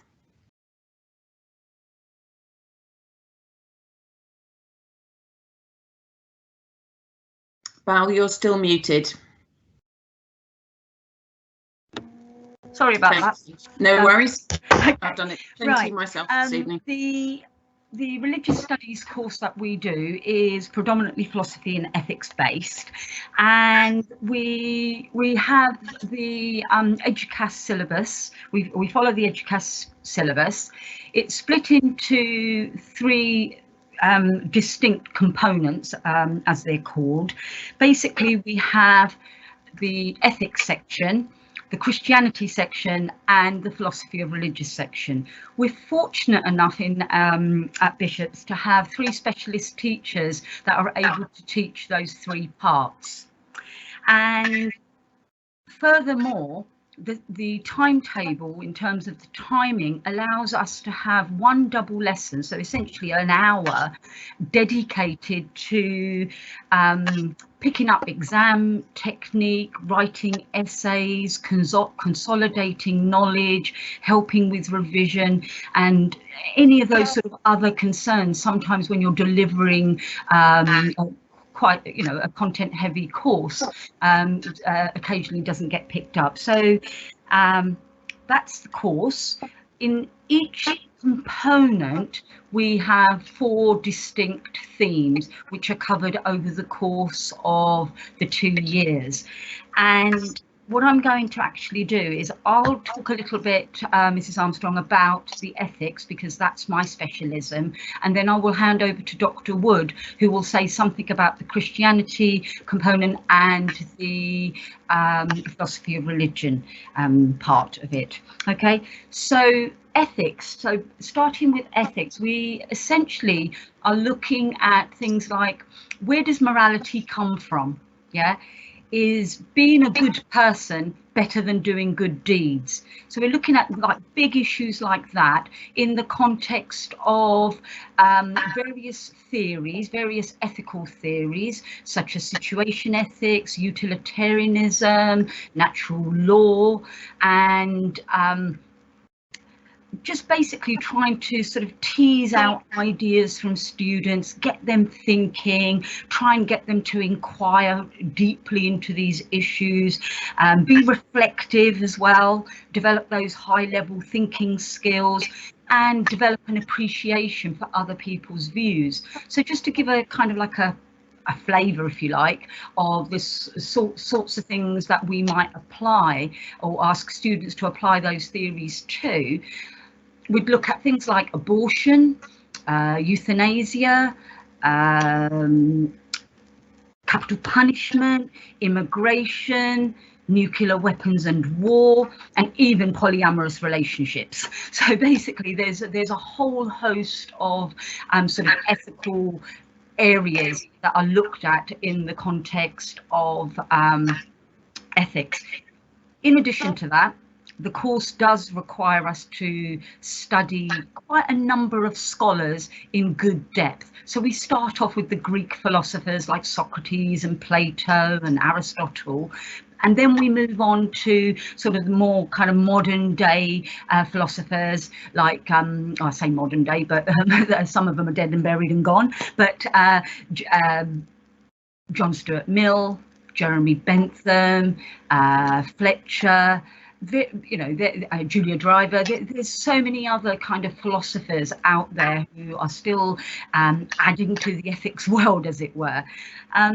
So I think it's a very diverse course. I think it lends itself to understanding global issues, whether they're to do with human rights issues in the world, or whether they're to do with the topics that I just listed. So that's kind of in a nutshell the ethics section.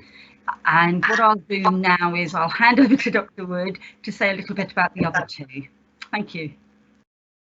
Thank you very much. My first webinar, and thank you so much to anybody who is still out there at 10 to 9 as we bring this evening home. And let me tell you just for a few moments about why you should be doing philosophy and ethics as one of your A-levels. It can go with anything. If you love maths, and you have a very logical mind, then philosophy develops your logical skills in ways you would never guess. If you love history, then much of the Christianity paper will develop the historical study of religion as you begin to unpick and work out who was the historical Jesus who walked the lands of Palestine in the 1st century. How can we tell? What skills can we use? How did we end up with the Bible that we've got today? What other versions were there on the way? Why do Christians take such different views about views of inspiration? And so what I want to say to you is that when you get to the Christianity paper at A-level, it's completely different from GCSE. It turns much more into theology paper and will take you into intriguing classical issues, but then we'll also take you into very, very current issues. We'll look at science and religion, debates with Richard Dawkins. We take them on absolutely head on and analyse the arguments from whatever viewpoint you want to come from. We discuss whether God is male and whether it can make any sense whatsoever to use gendered language about someone who we believe is beyond understanding. What's all that about? We look about migration. We look really topically about how different faiths can go side by side and live alongside each other in a pluralistic society. And that seems to me something that many, many more people should be thinking about. So that's the Christianity paper. And then the philosophy of religion paper is huge fun as well. We will take you into 3 very distinct arguments for the existence of God that have been put across during history. 2 from observation, from what we can see around us, and then 1 from complete logic, an argument that says, logically, we can persuade you that God exists. We can take you into a psychology module and have a look at Freud and Jung. So if you're thinking of doing psychology at A-level, philosophy fits brilliantly there as well. The amazing topic on religious experience. What's going on when somebody claims to have had an experience of something beyond this world, and looking at some cracking examples as we go there. We look at the problem of evil and human suffering and whether we can make any sense of that. We look in year 13 at the nature of religious language and what it means to talk about God at all. So as Mrs. Keur was saying, an incredibly diverse subject, but an amazing one.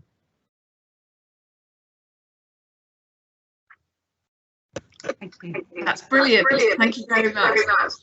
I'm only forgetting to unmute, so to make everybody else feel more comfortable.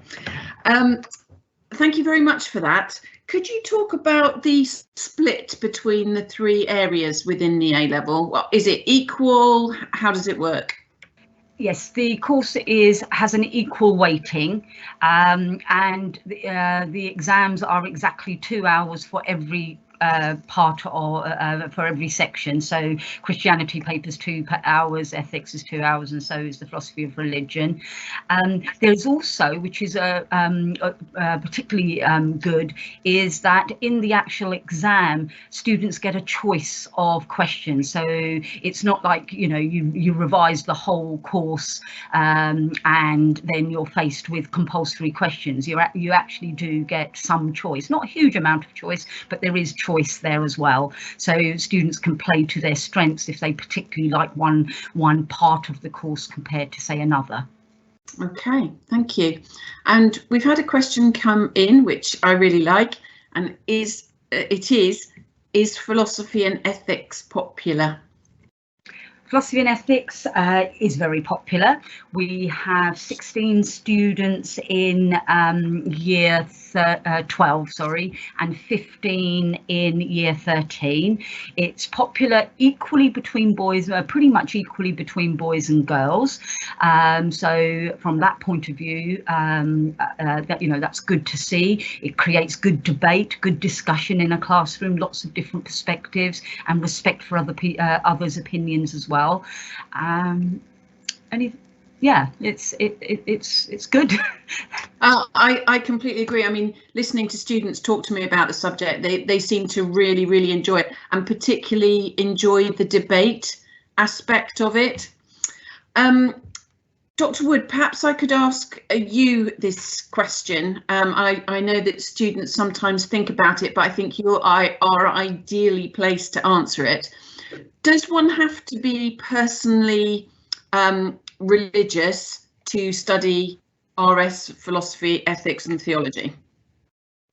What your views you come with? No, absolutely not. I remember starting off A-level pretty much as a confirmed atheist, actually, myself. So it's been an interesting old journey to end up with a dog collar around my neck. Many of my friends who I studied theology with have gone into law, they went into banking, some with strong faith, some not at all. The main thing is that we all come and we analyse and we put different views side by side and we find what we've got in common, but also learn how to assess different claims. Now, there are a lot of things said in our world with huge gusto, but also some very dangerous things, and how do we assess faith claims, I think is a really important discussion to be had from whatever angle you come from. Absolutely, thank you very much. Could you talk a little bit about the trips that you do, perhaps in normal times, but also the extracurricular involvement that happens in the department? Okay, trips wise, obviously we haven't had a trip now for best part of a year or so, but usually what we try to do with both the year 12s and the 13s is take them to a philosophy conference, usually in London, and they're very interesting, they're very useful, they are really good for consolidating knowledge. You find you're in an arena where there are boys and girls from lots of different colleges, lots of different schools, so it creates a really good debate. Sometimes it's quite interactive and competitive as well, and they're done in like a theatre style venue, so it's all very grown up and very it's quite exciting actually, so we're really keen to get that off the ground. So people like Peter Vardy, for example, he's one of the sort of more modern day philosophers. He tends to lead a lot of these conferences, so yes, we're very keen to get those happening again. And the second question was about, sorry, Mrs. Armstrong? Extracurricular activities that surround the department. Yeah, thank you. Extracurricular, we've got the philosophy club, which we've resurrected this year, and it's extremely popular. I booked out one classroom and it wasn't enough space. We ended up with something like 60 plus students at the in the club. It's entirely run by our religious studies prefects. So basically we walk away and we let them get on with it. And we've actually now, because of the popularity, we've actually split into 2 rooms now where we have sort of lower school and then the older ones debating and listening to podcasts and doing that kind of thing. Okay, yeah. Thank you. And because you're the last department, you can have a 2-minute overrun to answer our final question, please. Is there coursework, and how well recognised is the subject as an A-level when applying to university? I'll take the first one and Dr. Wood can take the second. The coursework, no, there's absolutely no coursework, so that was the easy question. Thank you very much, Mrs. Cole, for that. You can have philosophy and ethics and theology alongside almost any other A-level. I've sent students off to study medicine with the medical ethics alongside their sciences. Goes very well with history, with psychology. I think you'll find that universities view it as a highly rigorous, highly analytical subject where students have to be able to write and they have to be able to explain really complicated things very, very clearly and very, very concisely. And those are pretty good skills for any degree. Yeah, I completely agree. Thank you very much indeed. So thank you to all our department representatives this evening who've told us about their subjects and what to expect at A-level and the wide variety actually of activities that go around the academic subjects. So before I hand over to the headmaster to wind up this evening, Ms Lambard, do you want to say anything final? Yes, actually, thank you, I do. I'm going to wrap up because I think Dr. Smallwood's having a slight computer technical hitch. Oh gosh, okay. So he sends his apologies, but thank you very much. I think it's been a really, really informative evening and I'm very, very grateful firstly for everybody viewing who stuck with us, and also to our wonderful heads of departments and teachers who have spent their time tonight answering questions and preparing presentations and telling you all about what's on offer at Bishop's. So if you are interested, visit our website please, and the application form is under sixth form apply, deadline 31st of January. And if you are wavering and not sure, don't forget we have 2 more open events coming up. The dates are on your screen. So that is Friday the 14th of January at 2:30 p.m. and Monday the 24th of January at 2:30 p.m. Any other questions, please do email them to 6th@bishopswordsworth.org.uk. The information, that web address is on our website, lots, but also if you scroll up to the top of the comments box, it's there. And I think that's probably all the information you need at the end of a very long evening. So thank you for bearing with us, and thank you, Sally, for walking us through all of that. And thank you to Mr. White, who technically assisted the whole lot. Brilliant. Have a very lovely evening. Okay. Thank you very much. Good night. Good night.